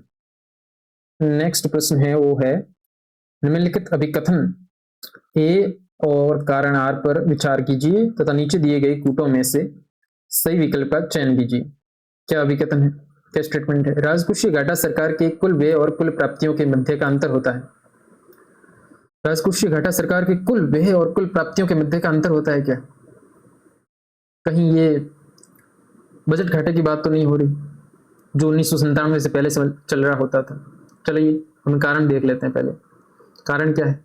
राजकोषीय घाटा सभी स्रोतों से सरकार की कुल उधार आवश्यकताओं को दर्शाता है। राजकोषीय घाटा सभी स्रोतों से सरकार की कुल उधार आवश्यकताओं को दर्शाता है, बात तो सही है।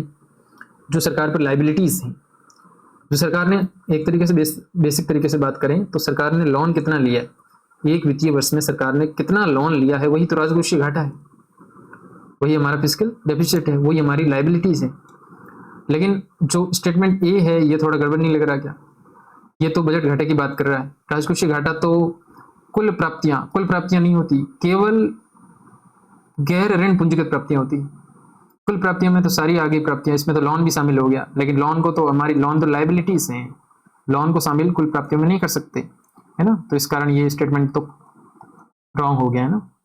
केवल कारण सही है, लेकिन अभिकथन ये इसलिए गलत है क्योंकि इसमें राजकोषीय घाटे की जगह अगर बजट घाटा होगा तो उसको सही मान सकते थे, लेकिन कुल प्राप्तियां नहीं।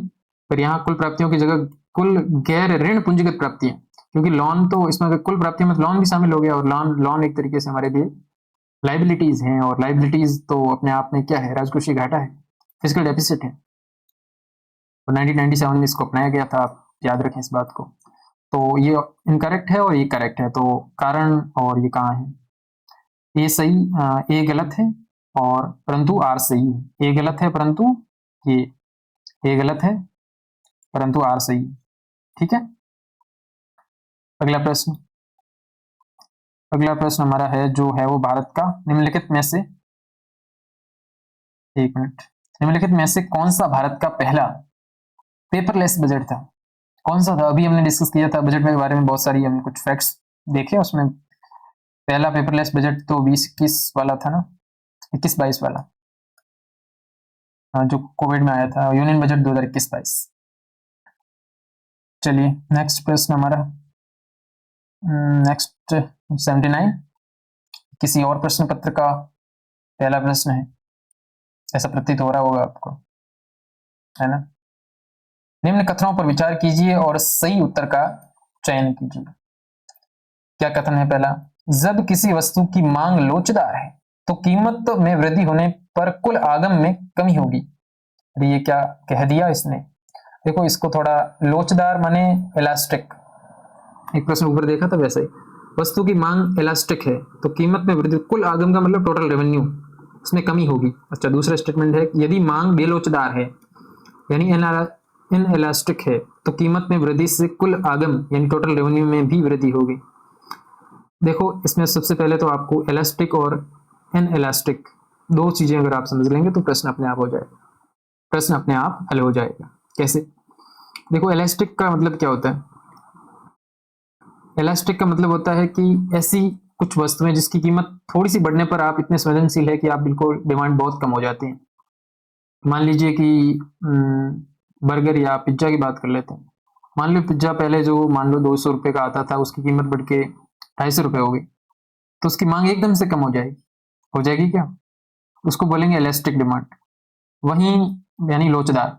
फिर इन इलास्टिक की बात करें तो इन इलास्टिक में क्या होगा, जैसे मान लीजिए नमक है, अब इसकी कीमत जैसे मान लो 19 रुपये में नमक आता है, इसकी कीमत बढ़कर 25 रुपये हो गई, तो भी कोई प्रभाव नहीं पड़ेगा। क्यों, क्योंकि ये बहुत जरूरी वस्तु है, इस पर मांग पर अचानक कोई प्रभाव नहीं पड़ेगा, बल्कि जो लोचदार है इलास्टिक जो है वो, उसकी कीमत पर लोग ज्यादा रिएक्ट करेंगे, यानी कीमत थोड़ी सी बढ़ी, मांग एकदम से कम, यानी इलास्टिक है। तो कीमत में वृद्धि होने पर कुल रेवेन्यू में कमी होगी। कुल रेवेन्यू में कमी कैसे होगी, क्योंकि जो फैक्ट्री है जो पहले 30 चीजें बनाती थी वो 20 ही बनाएगी, क्योंकि कीमत बढ़ गई तो लोग कम खरीदेंगे तो चीजें कम बनेगी, तो चीजें कम बनेगी तो पैसे भी कम मिलेंगे, पैसे कम मिलेंगे, कम चीजें बिकेगी, कम पैसे आएंगे, टोटल रेवेन्यू में कमी होगी। तो सही बात है ये सही बात है ना कि। फिर दूसरा, यदि मांग बेलोचदार है यानी इनएलास्टिक है तो कीमत में वृद्धि से कुल आगम यानी कुल टोटल रेवेन्यू में भी वृद्धि होगी।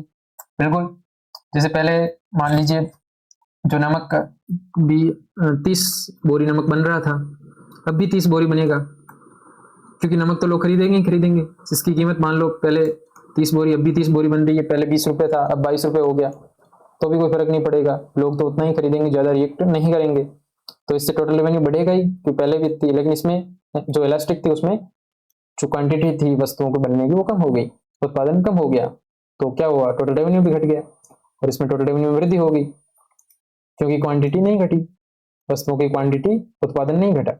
समझ गए ना आप। तो सही बात है, दोनों सही बात है, दोनों सही बात है, ए और बी दोनों सही है। चलिए नेक्स्ट प्रश्न, नेक्स्ट प्रश्न ये कौन सा आ गया, अच्छा राजस्थान वाला, राजस्थान के साथ देखेंगे भाई, है ना, अपन अब इंडियन इकोनॉमी वाले प्रश्न देखेंगे। चलिए निम्न में से कौन सा कथन मांग के नियम को सही ढंग से परिभाषित करता है। ये demand of rule of demand जो है उसकी बात हो रही है, रूल ऑफ डिमांड की जो परिभाषा है वो आपको देखनी है, इसमें कौन सी फिट बैठती है देख लेते हैं ऑप्शन के हिसाब से। पहला जो है वो स्टेटमेंट, अन्य सभी चीजों के स्थिर रहने पर, अन्य सभी चीजें कौन सी, अरे जो चीजें वो मार्केट में ज्यादा, जैसे तेल की कीमतें, बहुत सारी ऐसी जो फ्लक्चुएट होती हैं, जैसे कोर इन्फ्लेशन में जो आने वाली चीजें, उनको वो सभी चीजें एक बार स्टेबल करें, और फिर अगर डिमांड रूल ऑफ डिमांड के नियम को, रूल ऑफ डिमांड को अप्लाई करें तो क्या उसकी परिभाषा निकल जाएगी, वो बता रहा है। ये आय और मांग के मध्य धनात्मक संबंध नहीं, धनात्मक संबंध कभी नहीं हो सकता। मांग का नियम अपने आप में कीमत और मांग के ऑपोजिट डायरेक्शन में चलता है, अगर कीमत अधिक होगी तो मांग कम होगी, और कीमत कम होगी तो मांग बढ़ेगी। तो ये इसमें ऋणात्मक संबंध होता है, धनात्मक वालों को तो काटो आप, और कहीं धनात्मक दिख रहा है क्या, ये रहा, हटाओ इसको। ऋणात्मक संबंध स्थापित करता है आय और मांग के मध्य, आय और मांग के मध्य नहीं करता, इसको भी हटा दो। इन चीजों के स्थिर रहने पर ये कीमत बिल्कुल जो प्राइस है और डिमांड उसकी मात्रा के मध्य ऋणात्मक संबंध स्थापित करता है, सही बात है। ऑप्शन नंबर 2 हो जाएगा, सीधा सा प्रश्न था। नेक्स्ट हमारा प्रश्न, बहुआयामी गरीबी सूचकांक। बहुआयामी गरीबी सूचकांक निम्नलिखित राजस्थान, राजस्थान कहां से आ गया, इसको राजस्थान के साथ देखेंगे भाई, आगे बढ़ाओ। ये राजस्थान का फिर आ गया क्या, कहाँ से आया, कोई नहीं, चलो अब ये प्रश्न देख लेते हैं। 71, भारत में भारतीय रिजर्व बैंक ने मुद्रा पूर्ति की दो अवधारणाएं संकीर्ण और विस्तृत अपनाई है। संकीर्ण मुद्रा पूर्ति के घटक कौन से? पहले तो इसने बताया कि जो मनी सप्लाई है, आरबीआई ने मनी सप्लाई की दो कॉन्सेप्ट है, एक संकीर्ण नैरो और विस्तृत, संकीर्ण और विस्तृत, नैरो और ब्रॉड, दो इसके जो है वो कॉन्सेप्ट है, नैरो और ब्रॉड। नैरो में कौन सी चीजें आती हैं? मनी सप्लाई के घटक आपको पता है, कौन से घटक होते हैं मनी सप्लाई के? चलो इसको एग्जांपल से देख लेते हैं। मान लीजिए आप है, पहले से मनी सप्लाई क्या होती है और लिक्विडिटी, ये सब चीजें देख लेते हैं। मान लीजिए आप है कोई एक्स व्यक्ति और आपकी दोस्त है वाई, आपकी दोस्त वाई, एक्स के पास अभी अभी मतलब उसकी जेब में, मैंने पूछा कि एक्स तुम्हारे पास कितने रुपए हैं, एक्स ने कहा मेरे पास 50,000 रुपए हैं, अभी मेरे जेब में पड़े हैं। मैंने वाई से पूछा, आपकी दोस्त वाई, उससे पूछा कि आपके पास मैडम कितने रुपए हैं? उसने कहा सर मेरे पास 1,00,000 रुपए हैं। 1,00,000 रुपए हैं लेकिन वो अभी मेरे बैंक में है, बैंक में जमा है 1,00,000 रुपए, मेरे पास 1,00,000 रुपए हैं। अच्छा, फिर मैंने आप लोगों से पूछा कि एक्स और वाई में लिक्विडिटी सबसे ज्यादा किसके पास है, मनी सप्लाई का मल्टीप्लायर सबसे ज्यादा किसके पास? तो कुछ लोग बताएंगे एक्स के पास है, कुछ वाई के पास है। लेकिन अगर आरबीआई के दृष्टिकोण, आरबीआई के नैरो और ब्रॉड कॉन्सेप्ट को देखेंगे और उनकी मनी सप्लाई के जो घटक है उनसे अगर अपन इन चीजों को देखेंगे ना, तो एक्स के पास जो लिक्विडिटी है वो बहुत अधिक है। यहाँ लिक्विडिटी से अर्थ है कुछ सबसे ज्यादा और सबसे पहले जल्दी खर्च रुपए कौन कर सकता है।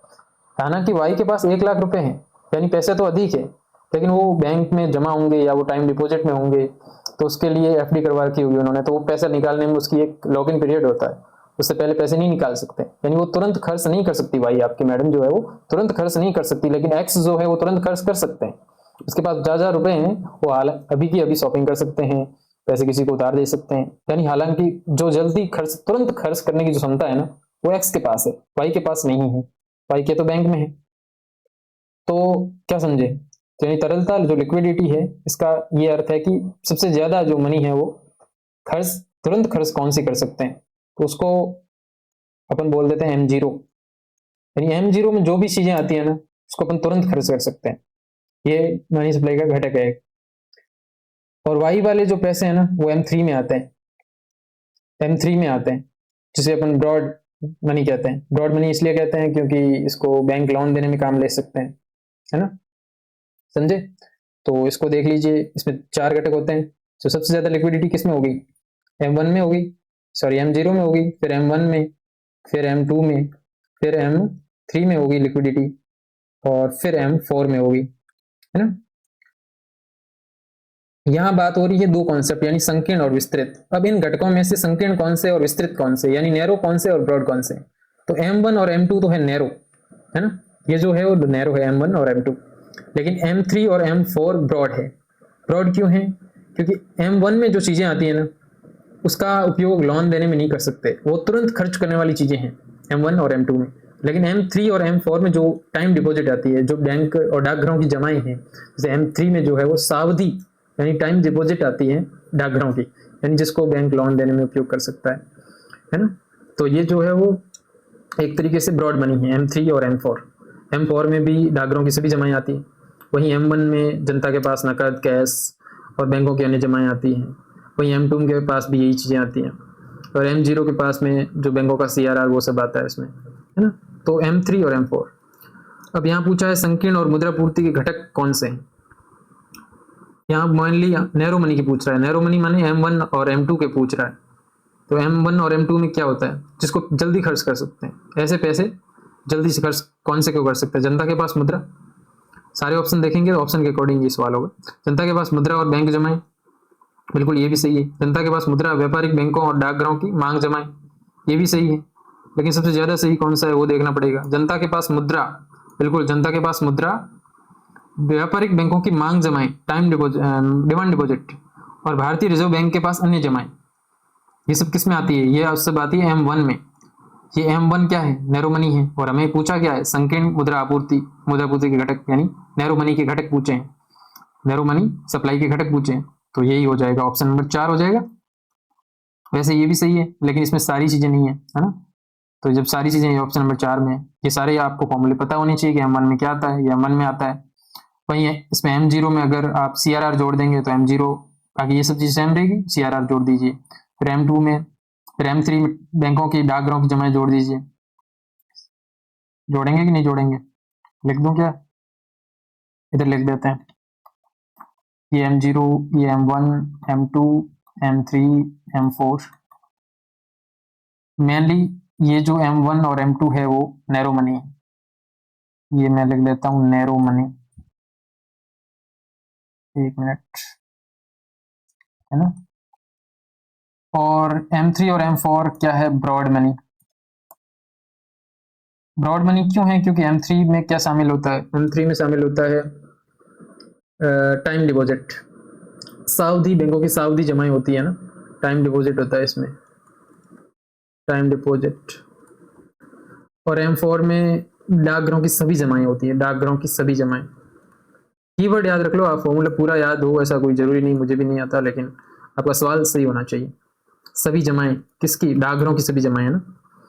और फिर M1 में और M0 सबसे ज्यादा लिक्विड है ना, लेकिन लिक्विडिटी का क्रम पूछे ना तो ध्यान रखना, M0 पहले आएगा, फिर M0, M1, M2, M3, M4, और बाकी आप समझ ही गए। M1 में अभी हमने देख लिया, M1 में कौन सी चीजें आती है, ये वाली, जनता के पास मुद्रा, व्यापारिक बैंकों की मांग जमाएं, और भारतीय रिजर्व बैंक के पास अन्य जमाएं, ये सब किस में आती है, M1 में आती है।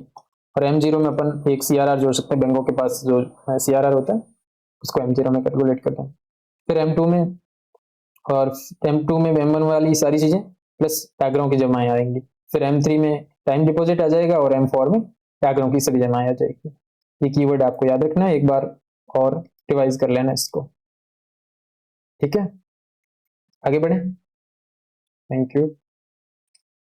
चलिए अगला प्रश्न हमारा है वो 64, निम्न में से कौन सा कीमत सूचकांक, प्राइस इंडेक्स की बात हो रही है, भारत में हेडलाइन इन्फ्लेशन को मापने के लिए प्रयुक्त किया जाता है। अच्छा, हेडलाइन इन्फ्लेशन क्या होती है, देखो हेडलाइन इन्फ्लेशन और कोर इन्फ्लेशन RBI की दो फेवरेट इन्फ्लेशन है आजकल, जो आजकल क्या पिछले 1 साल से, जब भी ऐसा कोई प्रश्न पत्र ना हो जिसमें इन्फ्लेशन से सवाल आया हो और हेडलाइन या कोर इन्फ्लेशन से ना आया हो, क्योंकि ये हमेशा करंट में बनी रहती है। अगर आप इंडियन एक्सप्रेस का पहला पेज भी उठा के देखोगे तो हेडलाइन और कोर इन्फ्लेशन की बात मिल जाएगी आपको, कि हर अल्टरनेटिव एक डे में मिलेगी आपको, क्योंकि क्योंकि अभी जिस तरीके से जो असामान्य परिस्थितियां हैं, जिसमें वॉर और कई सारी चीजें हैं, और जो एक तरीके से ट्रेड वॉर कर सकते हैं, ट्रेड वॉर भी शुरू हो गया है, तो उस तरीके से ऐसी चीजें जब मार्केट में होती हैं तो हेडलाइन इन्फ्लेशन और कोर इन्फ्लेशन का चर्चा में रहना बहुत आम है। जैसे हेडलाइन इन्फ्लेशन में हर चीज शामिल होती है, हर चीज कौन सी, जिसमें फूड की कीमतें होगी, फूड है, फ्यूल है, हर चीज शामिल होती है, फूड, फ्यूल, मतलब जो सर्विस है, सेवाएं हैं, सारी चीजें इसमें शामिल होती है हेडलाइन में। जो आप लोग जिससे प्रभावित होते हैं वो हेडलाइन इन्फ्लेशन ही है। और कोर इन्फ्लेशन क्या होती है, कोर इन्फ्लेशन में और खाद्य और तेल को घटा देते हैं, यानी ये कोर इन्फ्लेशन में मतलब जो कीमतें फ्लक्चुएट होती हैं, जैसे तेल की जो कीमतें हैं, तेल जो इंटरनेशनल मार्केट में है वो उसकी जो कीमतें हैं वो हमेशा फ्लक्चुएट करती है, क्योंकि उस पर हमारा कंट्रोल नहीं रहता, उसकी कीमतें फ्लक्चुएट होती हैं, तो कोर इन्फ्लेशन में अपन इन चीज़ों को माइनस कर देते हैं, कौन सी, फूड और फ्यूल की कीमतों को। हेडलाइन में हर चीज़ रहती है, जिसमें फूड, फ्यूल सारी चीज़ें होती हैं। बस आपको दो कीवर्ड याद रखने हैं, हेडलाइन माने हर चीज़, कोर में खाद्य और तेल की कीमतों को घटा देते हैं तो कोर इन्फ्लेशन मिल जाती है। और ये ज़्यादा हेडलाइन मुद्रास्फीति, एक और स्टेटमेंट अगर आप बात करें तो ये एग्जाम में अक्सर आता है कि हेडलाइन मुद्रास्फीति की तुलना में कोर इन्फ्लेशन की कीमतें ज़्यादा परिवर्तनशील होती हैं, तो ये गलत है। हेडलाइन कोर इन्फ्लेशन की प्रवृत्ति, कोर इन्फ्लेशन में हम खाद्य और तेल को घटा देते हैं तो कीमतें फ्लक्चुएट नहीं होती, हेडलाइन में होंगी, क्योंकि हेडलाइन में हर चीज़ है, तेल भी शामिल है इसमें, फूड भी शामिल है, तो इसमें तो होगी, लेकिन कोर इन्फ्लेशन में नहीं होगी, है ना, हेडलाइन में होगी, समझिए। तो इसमें ऐसा पूछा है कि मुद्रास्फीति इन्फ्लेशन को मापने, हेडलाइन को इन्फ्लेशन को मापने के लिए कौन सा प्रयोग करते हैं, हम CPI प्रयोग करते हैं ना, CPI प्रयोग करते हैं, तो यहाँ CPI जो ऑप्शन लिख रहा है उपभोक्ता कीमत सूचकांक, इसका सही आंसर हो जाएगा। ये राजस्थान का फिर आ गया, राजस्थान को एक साथ लेंगे। अब हम ये वाला 61 क्वेश्चंस ले लेते हैं। ओके चलिए, अरे ओके कहाँ गया, चलो सूची सूची 1 और सूची 2 को सम्मिलित करना है और नीचे दिए गए कूट का सही उपयोग करते हुए उत्तर का चयन करना है। नेशनल इनकम और शुद्ध यानी नेट नेशनल प्रोडक्ट और सकल घरेलू उत्पाद ग्रॉस डोमेस्टिक प्रोडक्ट और राष्ट्रीय आय क्या होती है, NNP as a factor cost, यही क्या होती है, राष्ट्रीय आय होती है। एनएनपी जो फैक्टर कॉस्ट पे होती है उसी को अपन राष्ट्रीय आय मानते हैं ना। अब इनको मिलान करना है ना सीधे से फॉर्मूले से। तो इसमें क्या होगा, एनएनपी फैक्टर कॉस्ट पर है इसमें, और ये एनएनपी है और ये जीडीपी है। तो इसको अपन देख लेते हैं। सबसे पहले तो NNP as a factor cost, इसका क्या फॉर्मूला होता है। NNP as a factor cost में अपन क्या करते हैं, हमने कई प्रश्नों में डिस्कस किया, इससे पूर्व जो प्रश्न थे उसमें और अभी भी, और अपने तो वैसे भी वही सेम वाली ट्रिक है, अपने छोटी सी ट्रिक है, ज्यादा दिमाग नहीं लगाना, अपने तो सवाल सही करने से मतलब है ना, तो अपने तो वही काम करना है।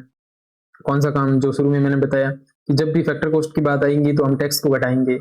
अगर यहाँ पे मार्केट प्राइस लिखा होता है NNP as a market price, NNP as a market price, तो हम टैक्स को जोड़ते, फॉर्मूले में टैक्स को जोड़ते। लेकिन यहाँ बात हो रही है नेशनल इनकम, आप पता है कि हमेशा फैक्टर कॉस्ट पे कैलकुलेट होती है, साधन मूल्यों पर कैलकुलेट होती है। तो NNP as a factor cost है, मतलब हमने को टैक्स माइनस करना है।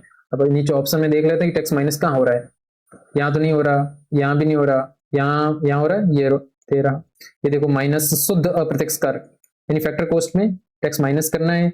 और यहाँ पे अगर एनएनपी एज अ राष्ट्रीय आय न लिखकर NNP as a market price लिख देते फैक्टर कॉस्ट की जगह, तो अपन टैक्स को क्या कर देते, प्लस कर देते। लेकिन अब यहाँ पे फैक्टर कॉस्ट पे कैलकुलेट कर रहे हैं, इसलिए अपन क्या करेंगे, टैक्स को माइनस कर देंगे। तो इसको राष्ट्रीय आय को ए को यहाँ से सी आपको मिलान कर दीजिए आप। तो पहला सी कहाँ पर है, ये रहा, ये पहले ऑप्शन नहीं रहा है ना। तो बाजार कीमतों पर शुद्ध घरेलू उत्पाद और माइनस टैक्स इनडायरेक्ट टैक्स और प्लस विदेशों से प्राप्त शुद्ध साधन आय। देखो विदेशों से प्राप्त शुद्ध साधन आय कैसे, जैसे मान लो यहाँ से जो लेबर है वो वहां जाते हैं, किसी फैक्ट्री में काम करते हैं, तो वो भी अपनी एक तरीके से फैक्टर कॉस्ट है, और वो फैक्टर कॉस्ट इस अपनी जीडीपी में कैलकुलेट होगी, है ना। ये तो बेसिक फॉर्मूला है।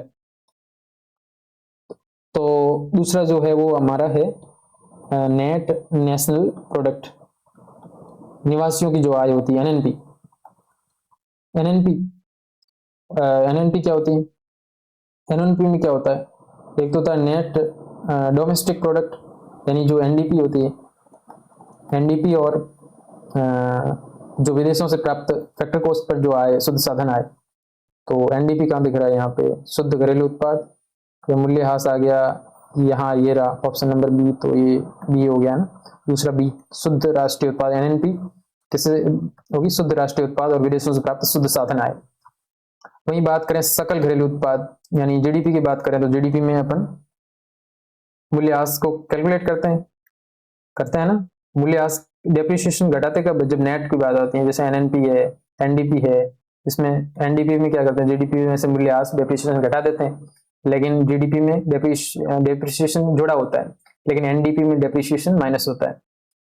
ये सारे बेसिक फॉर्मूले हम पहले कई वीडियो में डिस्कस कर चुके हैं, एक बार फिर कर लिए, उनको आप याद रखें।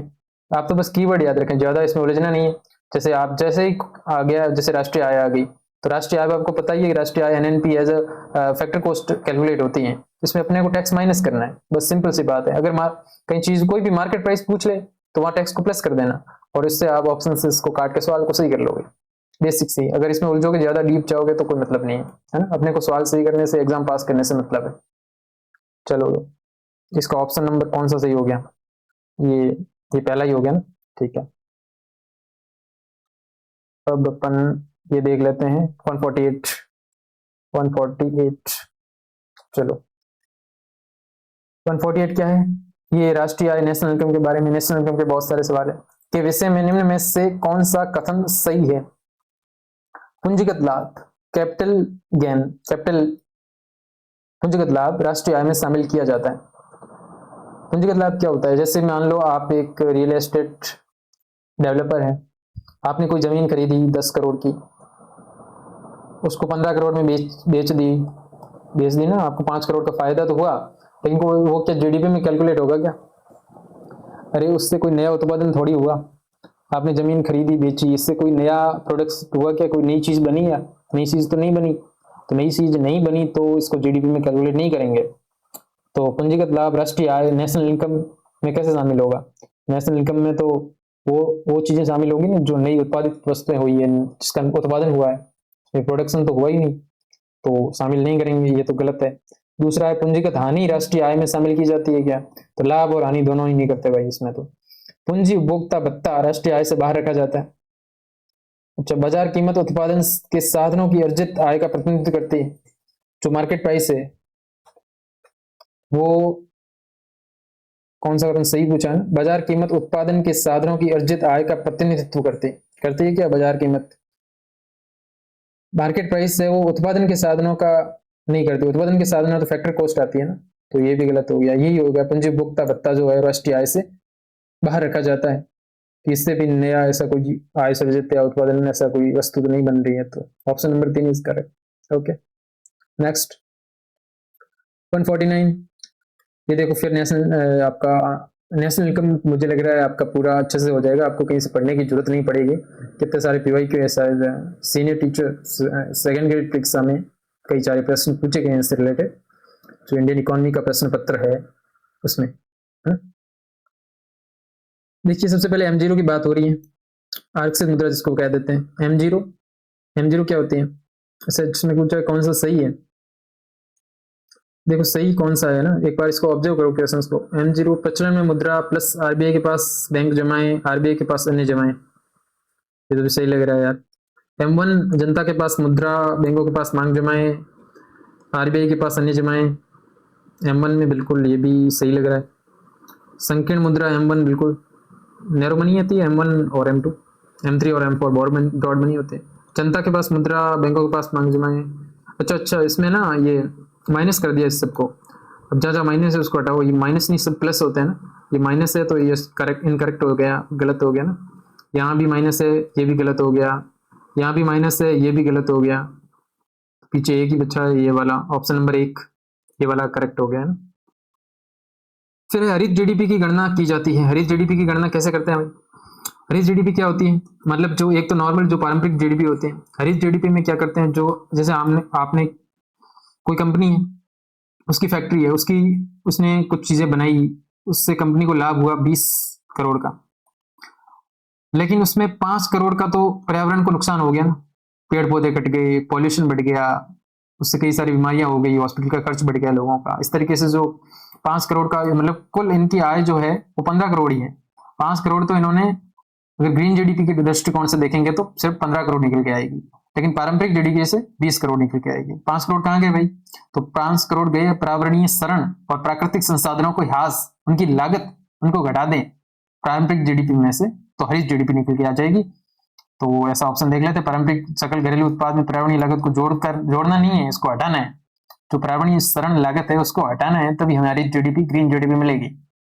तो पारंपरिक सकल घरेलू उत्पाद से पर्यावरणीय शरण प्राकृतिक संसाधनों के ह्रास की लागत को घटाकर, बिल्कुल ये ऑप्शन नंबर 2 करेक्ट हो जाएगा। केवल सकारात्मक पर्यावरणीय प्रभावों को विचार करके नहीं, पर्यावरण उन्नयन से संबंधित सभी सकारात्मक पहलुओं को नहीं जोड़ना है, घटाना है सबको।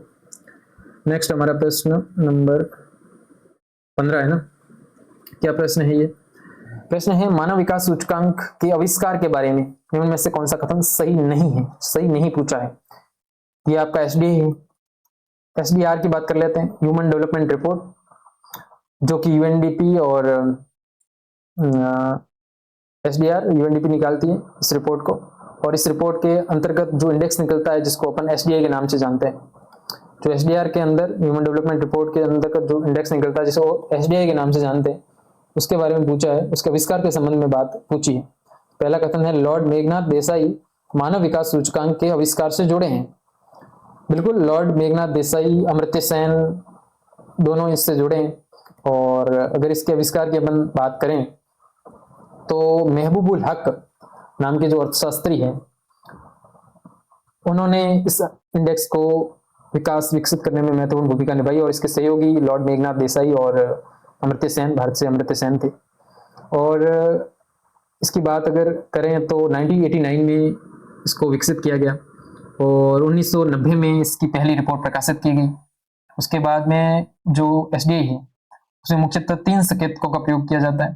3 संकेतक कौन से? स्वास्थ्य, शिक्षा और जीवन स्तर। और इसमें प्रत्येक आयाम के प्रदर्शन को आप जानते हैं कि 0 और 1 के बीच मान के रूप में व्यक्त किया जाता है ना? देख लेते हैं इसको।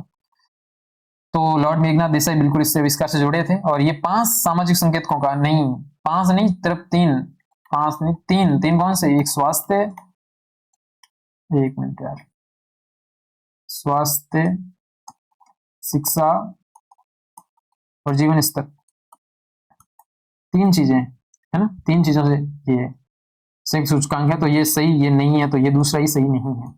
पहली मानव विकास रिपोर्ट 1990 में बिल्कुल और 1989 में इसको विकसित किया गया और 1990 में पहली रिपोर्ट प्रकाशित हुई। चौथा है मानव विकास सूचकांक के प्रत्येक आयाम का प्रदर्शन 0 और 1 के बीच के मान के रूप में व्यक्त किया जाता है। बिल्कुल, अगर 0 के करीब है और 1 के करीब, इसके दोनों के बीच में इसका मान रहता है। कुछ एसडीआई इंडेक्स के बारे में कुछ और बातें करें, काम की बातें कर लेते हैं। एसडीआई से सवाल आता ही आता है और विशेष रूप से शायद आरएसपी और एसआई के सिलेबस में भी है, एसआई के भी तो है ना। एसडीआई का सवाल भी आया था जो एसआई का भी पेपर हुआ अप्रैल 2026 में, जिसमें एसडीआई की थीम पूछ ली गई थी और उसमें एआई की जगह टेक्नोलॉजी कर दिया गया था। शायद 5 या 6 अप्रैल वाले में था, पता नहीं, 5 वाले में था ना। तो उसमें क्या था, वो आप बताइए कितनी माइनर मिस्टेक करवा रहे हैं। जैसे इसमें 5 की जगह 3 की जगह 5 हो गया, वहाँ एआई की जगह टेक्नोलॉजी दे दिया। उसकी थीम एआई से रिलेटेड थी, वहाँ टेक्नोलॉजी वर्ड से उसको कंफ्यूज करवा दिया। वैसे ही एसडीआई की बात अगर करें, लेटेस्ट एसडीआई जो हमारा मई 2025 में आया, मई 2025 में जो एसडीआई आया उसकी बात अगर हम करें ना, तो उसमें भारत की जो रैंक है वो 130 है और इसमें कुल 193 देश है। कितने? 193। और सबसे पहली रैंक आइसलैंड की है, उसके बाद में नॉर्वे की है और फिर स्विट्जरलैंड की है। उसके बाद अगर बात करें भारत के सूचकांक में, भारत के वैल्यू, इंडेक्स वैल्यू की, तो इस भारत का 685 इंडेक्स वैल्यू है भारत की। वहीं भारत के बात करें अपन, 3 ये जो सामाजिक संकेतक है, इसमें 3 संकेतक है, स्वास्थ्य, शिक्षा और जीवन स्तर। जीवन स्तर में भारत की जो औसत 71 है आयु। और उसकी बात करें स्वास्थ्य, शिक्षा में अपेक्षित स्कूल शिक्षा के वर्ष 12 और औसत 6 है। और जीवन शिक्षा, स्वास्थ्य की बात कर लेते हैं, और स्वास्थ्य, शिक्षा और जीवन स्तर के अलावा अपन बात करें परचेसिंग पावर पैरिटी भी इसमें देखी जाती है ना, तो वो है $9,046 है ना, 9,046 ये कुछ मुख्य बातें हैं। भारत की रैंक आप ध्यान में रखें। इसके अलावा थीम जो आपको पता ही है, वो एआई वाली थीम, पूरी थीम तो मुझे भी नहीं पता, बट ऐसा कुछ है, पीपल projected.ai ऐसा कुछ है ना। और बात क्या कर सकते हैं इसमें, और क्या बताऊं आपको। हाँ, आप लोग पड़ोसी देशों की रैंक ध्यान में रखें, कौन, जैसे बांग्लादेश और हमारी रैंक दोनों की समान है। एक सवाल मुझे याद आ रहा है कि पीओक्यू में ऐसा भी पूछा गया जिसमें ये रैंक पूछ ली गई कि कौन हमसे ऊपर है और कौन नीचे। तो एक बार ये बता देता हूँ मैं, जैसे जैसे हमसे ऊपर कौन है और हमसे नीचे कौन, पड़ोसी देशों की बात करें तो, जैसे हम बांग्लादेश की बात करें तो बांग्लादेश की रैंक हमारे से बराबर है, 130 है। तो बांग्लादेश और भारत की तो बराबर है, लेकिन नेपाल, पाकिस्तान और म्यांमार हमसे नीचे हैं। कौन? नेपाल, पाकिस्तान, म्यांमार हमसे नीचे हैं। तो हमसे ऊपर भी कई लोग, जैसे श्रीलंका है, भूटान है और चाइना है, ये हमसे ऊपर है। वहीं अगर ब्रिक्स देशों से भी तुलना कर लेते हैं साथ में, तो ब्रिक्स देशों में सभी हमसे अच्छे हैं, ब्रिक्स देशों में सभी हमसे बेहतर है। ये बात नॉर्मली अगर इतना चीजें अगर ध्यान में रखोगे तो सवाल हो जाएगा, अगर आएगा तो, है ना। थीम तो याद ही रखनी है आपको। और स्कोर मैंने बता दिया, 785 आपकी परचेजिंग पावर पैरिटी, जिसको जीवन स्तर को जिससे मापा जाता है, पीपीपी, और वो आपकी है $9,046 और 71 आपकी जो जीवन प्रत्याशा, और स्कूलिंग ईयर आपको बता दिए 12 और 6। ये मोटी मोटी बातें अगर आप याद रख लोगे तो सवाल हो जाएगा, है ना। आगे बढ़े। ये नीति आयोग के बहुआयामी गरीबी सूचकांक, अच्छा बहुआयामी, देखो नीति आयोग का जो बहुआयामी गरीबी सूचकांक है वो एक तो जो विश्व स्तर पर निकलता है, जिसमें 10 इंडेक्स 10 सूचकांक है, 10 संकेतक है, सर सूचकांक क्या 10 इंडिकेटर्स है। लेकिन जो भारत वाला जो नीति आयोग सूचकांक निकालता है उसमें 12 है, 2 है शायद, एक तो बैंक अकाउंट वाला है और एक वो मैटरनिटी वाला जो प्रसव पूर्व सावधानी है उससे रिलेटेड है ना, तो 2 अलग है, बाकी तो सारे सेम है, 2 अलग है ये। तो ये इसमें 3 तो संकेत, 3 जो होते हैं वो इसके आयाम होते हैं और 10 संकेतक होते हैं। कौन से में? वर्ल्ड वाले में। और नीति आयोग वाला में 12 संकेतक होते हैं और 3 आयाम होते हैं। ठीक है, 3 आयाम स्वास्थ्य, शिक्षा और जीवन स्तर। और फिर इसमें अलग अलग होते हैं जिसमें बिजली, पानी, सड़क तो नहीं, बिजली, ये सब जो घरेलू आवश्यकताएं चीजें होती हैं ये सारे इसमें शामिल रहते हैं। तो इसमें ऐसा पूछा है कि इसी प्रगति रिपोर्ट 2023 में जो आई थी नीति आयोग की, उससे रिलेटेड सवाल है। तो अनुसार देश में जनसंख्या गरीबी अनुपात 2015-16 में 120.85% से घटकर 2019-21 में कितना हो गया है? तो ये उसके अकॉर्डिंग है, उसको आप देख लेना, लेकिन शायद इसमें 14.96% हो जाना चाहिए ना, ये आंसर होना चाहिए इसका। 120.85% से घटकर, जिसमें 120 करोड़ लोग गरीबी से बाहर आ गए, वही सारी बातें हैं। ये एसडीजी इंडिया इंडेक्स की बात है। रिपोर्ट 2023-24 के अनुसार भारत सरकार के निम्नलिखित प्रमुख कार्यक्रम पहलों में से कौन सा सतत विकास लक्ष्य एसडीजी 2 शून्य भूख से संबंधित नहीं है? जीरो हंगर पॉवर्टी, किसान संपदा योजना, किसान क्रेडिट कार्ड, दीनदयाल अंत्योदय योजना, ये तो एसडीजी 1 से है ना, शून्य भूख, ये एसडीजी 1 से है ना, नो हंगर। ये वाला तो ये ऑप्शन नंबर 3 हो जाएगा, बाकी सब तो है इसमें ना? ये देखो आपका फिर वही सवाल आ गया हमारा जीवी वाला, सेम टू सेम, बस ऊपर से नीचे कर देते हैं, है ना। ऊपर से नीचे मतलब आप इसको तो आप अभी सॉल्व कर सकते हो, है ना। इसमें क्या मैं आपको बेसिक बता देता हूँ, है ना। एक सवाल 10 से 12 बार आ चुका है आई थिंक। ये नेशनल इनकम है, नेशनल इनकम का मतलब फैक्टर कॉस्ट है, और फैक्टर कॉस्ट का मतलब टैक्स आपको माइनस कर देना है। फिर जीएनपी साधन लागत पर पूछिए फैक्टर कॉस्ट पर, तो फैक्टर कॉस्ट पर है मतलब टैक्स माइनस कर देना आप लोग, मतलब यहाँ माइनस कर देना इस फॉर्मूले में। जीडीपी मार्केट प्राइस पर है तो इसमें टैक्स प्लस कर देना, आप कर दोगे ना इतना तो।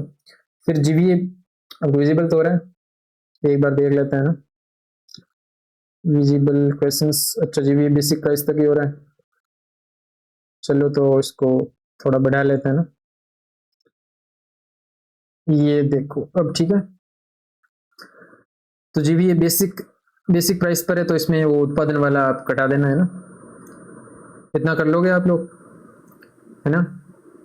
ये तो सिंपल ही है, कई बार डिस्कस कर लिया, तो कर ले मिलान, कर लेते हैं। चलो आ जाओ आ जाओ, है ना। हाँ तो ओके, इसको हटा देते हैं एक बार के लिए। सबसे पहले अपन ये जैसे बाजार कीमतों पर अपन क्या करेंगे, मार्केट प्राइस पर प्लस करेंगे, क्या प्लस करेंगे, टैक्स को। तो यहाँ टैक्स कहाँ प्लस हो रहा है, ये तो उत्पादन कर आ गया, ये रहा इनडायरेक्ट टैक्स प्लस, तो इसको यहाँ से करो। अब देख लो ऑप्शन से हो रहा है क्या, तीसरे का बी देख लेते हैं, तीसरे का बी किसमें आ रहा है, थर्ड का बी इसी में, पहला ऑप्शन ही हो जाएगा और कहीं है ही नहीं, ये बस कितना सिंपल सवाल है कि नहीं। अगर आप इस तरीके से करोगे तो सिंपल है, बाकी तो बहुत कठिन हो सकता है, पर्सन टू पर्सन डिपेंड करता है। राष्ट्रीय आय की बात है तो राष्ट्रीय आय क्या होती है, राष्ट्रीय आय नेशनल इनकम, फैक्टर कॉस्ट पे बोला था मैंने, एक बार इसको अब ठीक है। जीएनपी साधन लागत पर ग्रॉस नेशनल प्रोडक्ट, देखो इसको सबसे पहले तो आप पता है जीडीपी, जीडीपी होती है, जीडीपी के बाद एनडीपी या जीएनपी बोल लीजिए। जीएनपी माने निवासियों की जो आय होती है, निवासी निवासी 2 प्रकार के होते हैं, एक तो एनआरआई होते हैं, इसमें एज एनआरआई की जो आय होती है वो काउंट नहीं की जाती है, इसमें रेजिडेंट इंडियन की आय काउंट की जाती है। जो एनआरआई होते हैं उनको जैसे जो वे निवासी जो जिनको विदेश में रहते हुए 6 महीने से अधिक का समय हो गया हो, उनको एनआरआई बोलते हैं। तो एनआरआई की आय इसमें नहीं होती, इसमें सिर्फ रेजिडेंट इंडियन उनकी आय कैलकुलेट होती है एनपी में। एक मिनट, हाँ तो ये जीडीपी एक होती है आपकी जीडीपी, और फिर एक होती है जीएनपी, और फिर एक एनडीपी होती है। एनडीपी में अपन जीडीपी में से डेप्रिसिएशन घटा देते हैं ना, और एनएनपी में अपन जीएनपी में से डेप्रिसिएशन घटा देते हैं।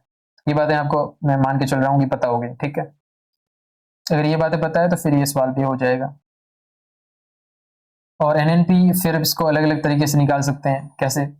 एक तो फैक्टर कॉस्ट पे निकाल सकते हैं, एक मार्केट प्राइस पे निकाल सकते हैं। फैक्टर कॉस्ट आपको पता होगा, इसमें मजदूर की कीमतें, जो रेंट है, जो वेजेस हैं, जो इंटरेस्ट है, वो ब्याज सब इसमें शामिल होता है।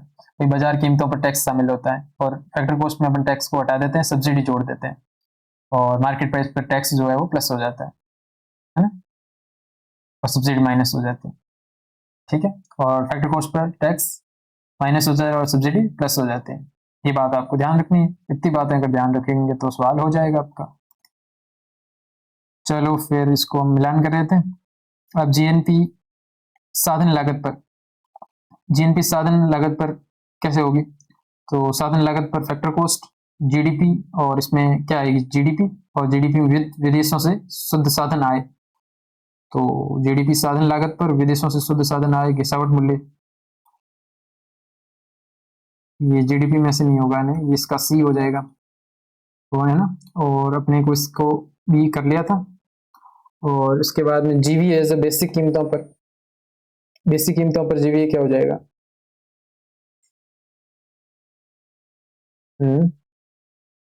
एक मिनट, इसकी बैटरी लो हो गई क्या? एक बार इसको फिक्स कर लेते हैं। चल रहा है क्या?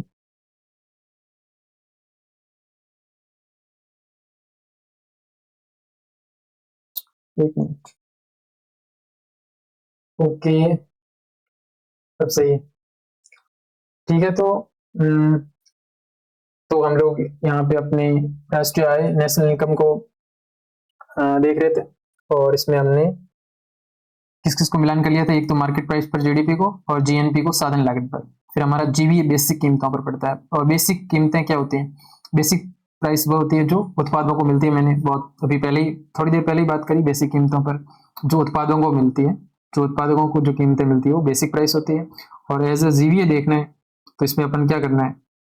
प्रोडक्शन टैक्स को बढ़ा देना है। बढ़ा क्या देना है? मतलब प्लस कर देना है ना। प्रोडक्शन टैक्स कहाँ प्लस हो रहा है इसमें? ये पहले इसमें इसी में हो रहा है ना, शुद्ध उत्पादन कर, यानी GVA gross value addition as a basic price पर बात करें तो जो उत्पादकों को जो मूल्य मिल रहा है उसमें जो प्रोडक्शन टैक्स, जिनमें उसका जो प्रोडक्शन टैक्स है उसको प्लस कर देंगे तो GDP as a GVA basic price पर निकल के आ जाएगा। तो ये ऑप्शन नंबर 4, इसको ये से आप लोग मिला दो, जीडीपी साधन लागत पर प्लस और शुद्ध उत्पादन कर, ठीक। उसके बाद में कौन सा बच गया? अब जो बच गया उसको मिला दो, राष्ट्रीय आय, तो ये इससे मिल जाएगा जीडीपी साधन लागत पर विदेशों से शुद्ध साधन आय। और राष्ट्रीय आय में आपको पता ही एनएनपी एज अ एनएनपी राष्ट्रीय आय क्या होती है? NNP as a factor cost. तो इसमें एनएनपी का पहला जो नेट है, नेट नेशनल प्रोडक्ट। नेट का मतलब ये होता है डेप्रिसिएशन को माइनस करना। डेप्रिसिएशन जो घिसावट मूल्य में, मान लो आपने कोई कार जो 10 साल पहले खरीदी थी, लेकिन अब उसकी कीमत पहले 50 लाख थी, अब 50 लाख नहीं है, यानी उसमें जो घिसावट आई है, तो वो वही क्या है? उसका घिसावट मूल्य, जो मूल्य है 40 लाख, मान लीजिए 50 लाख से 40 लाख हो गया, उसका घिसावट मूल्य है। यानी एक तरीके से स्थिर कीमतें नहीं रहती, घिसावट के कारण उसमें कुछ डेप्रिसिएशन होता है, वस्तु की जो वैल्यू है वो घटती है। तो इस तरीके से नेशनल इनकम में नेट नेशनल जो प्रोडक्ट है वो एज अ फैक्टर कॉस्ट की बात करें तो इसमें जीडीपी साधन लागत पर प्लस विदेशों से शुद्ध साधन आए, और इसको आपको जो डेप्रिसिएशन है वो माइनस कर देना है। तो ये आपकी राष्ट्रीय आय निकल के आ जाएगी। इसको किसी भी तरीके से कर लीजिए, ये मतलब ये वाला कान इधर से पकड़ो उधर से पकड़ो, वो वाली बात है ना। तो सिंपल सा सवाल था। अगर आप इसको एक तरीके से ज्यादा उलझ कर न कर एक टैक्स को थोड़ा ध्यान में रख लें कि टैक्स प्लस माइनस होगा, फैक्टर कॉस्ट पे होगा, मार्केट प्राइस पर क्या होगा, वो सब चीजें अगर आप ध्यान से देख लेंगे तो वो सवाल सही हो जाएगा, है ना। तो अगले प्रश्न हम अगले वीडियो में लेंगे। इससे आगे के जो प्रश्न है वो, या एक प्रश्न और कर लेते हैं ना, इसके बाद के जो प्रश्न है वो अपन नेक्स्ट वीडियो में लेंगे। ये वाला प्रश्न अपन कर लेते हैं 45। भारत में मुद्रा पूर्ति के किस माप में वाणिज्यिक और सहकारी बैंकों के समय जमा टाइम डिपॉजिट शामिल होते हैं? ये मनी सप्लाई का क्वेश्चन है जिसमें टाइम डिपॉजिट पूछा है। टाइम डिपॉजिट में क्या होता है? Broad money, time deposit, M3 और M4, यानी M1 और M2 तो क्या होते हैं? नैरो मनी होते हैं, इसमें टाइम डिपॉजिट नहीं होता है, यानी यहाँ से बैंक आपको लोन नहीं दे सकते। बैंक लोन दे सकते हैं M3 और M4 से, जिसमें टाइम डिपॉजिट शामिल होता है, और M3 और M4 इसमें शामिल होते हैं। तो ऑप्शन नंबर 3 और 4, ऑप्शन नंबर 3 और M3 और M4 आएगा इसमें, M3 और M4 ऑप्शन नंबर 4 करेक्ट हो जाएगा, है ना। तो ये आज के हम कुछ पीवाईक्यूज हमने डिस्कस किए, और इससे अगले वीडियो में हम और पीवाईक्यू डिस्कस करेंगे।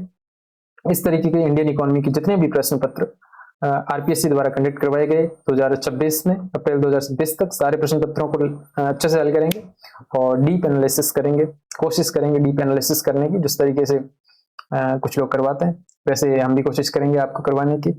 हमारा तो बस इतना ही इरादा है कि आपका प्रश्न जो है वो गलत ना हो परीक्षा में। आप इतना भी नहीं कि इतना डीप चले जाएं कि प्रश्न ही हल ना हो और हम उन सारी चीज़ों में एग्रीगेट्स में उलझ कर रह जाएं, ऐसा भी ना हो। बस बेसिक सी चीज़ें पता हो और क्वेश्चंस कैसे करना बस इतना पता हो। तो मिलते हैं अगले वीडियो में, थैंक यू। और ज़रूर चैनल को सब्सक्राइब करें आप, और ज़्यादा से ज़्यादा शेयर करें। और इसकी PDF जो है वो नवयोग एकेडमी के टेलीग्राम चैनल पर आपको उपलब्ध होंगी, तो उसके लिए आप कमेंट बॉक्स में पिन भी कर दूंगा मैं, डिस्क्रिप्शन बॉक्स में इसका लिंक भी है, तो वहां से आप टेलीग्राम चैनल को ज्वाइन जरूर करें। और थैंक यू, आज के लिए इतना काफ़ी है, मिलते हैं अगले वीडियो में, थैंक यू।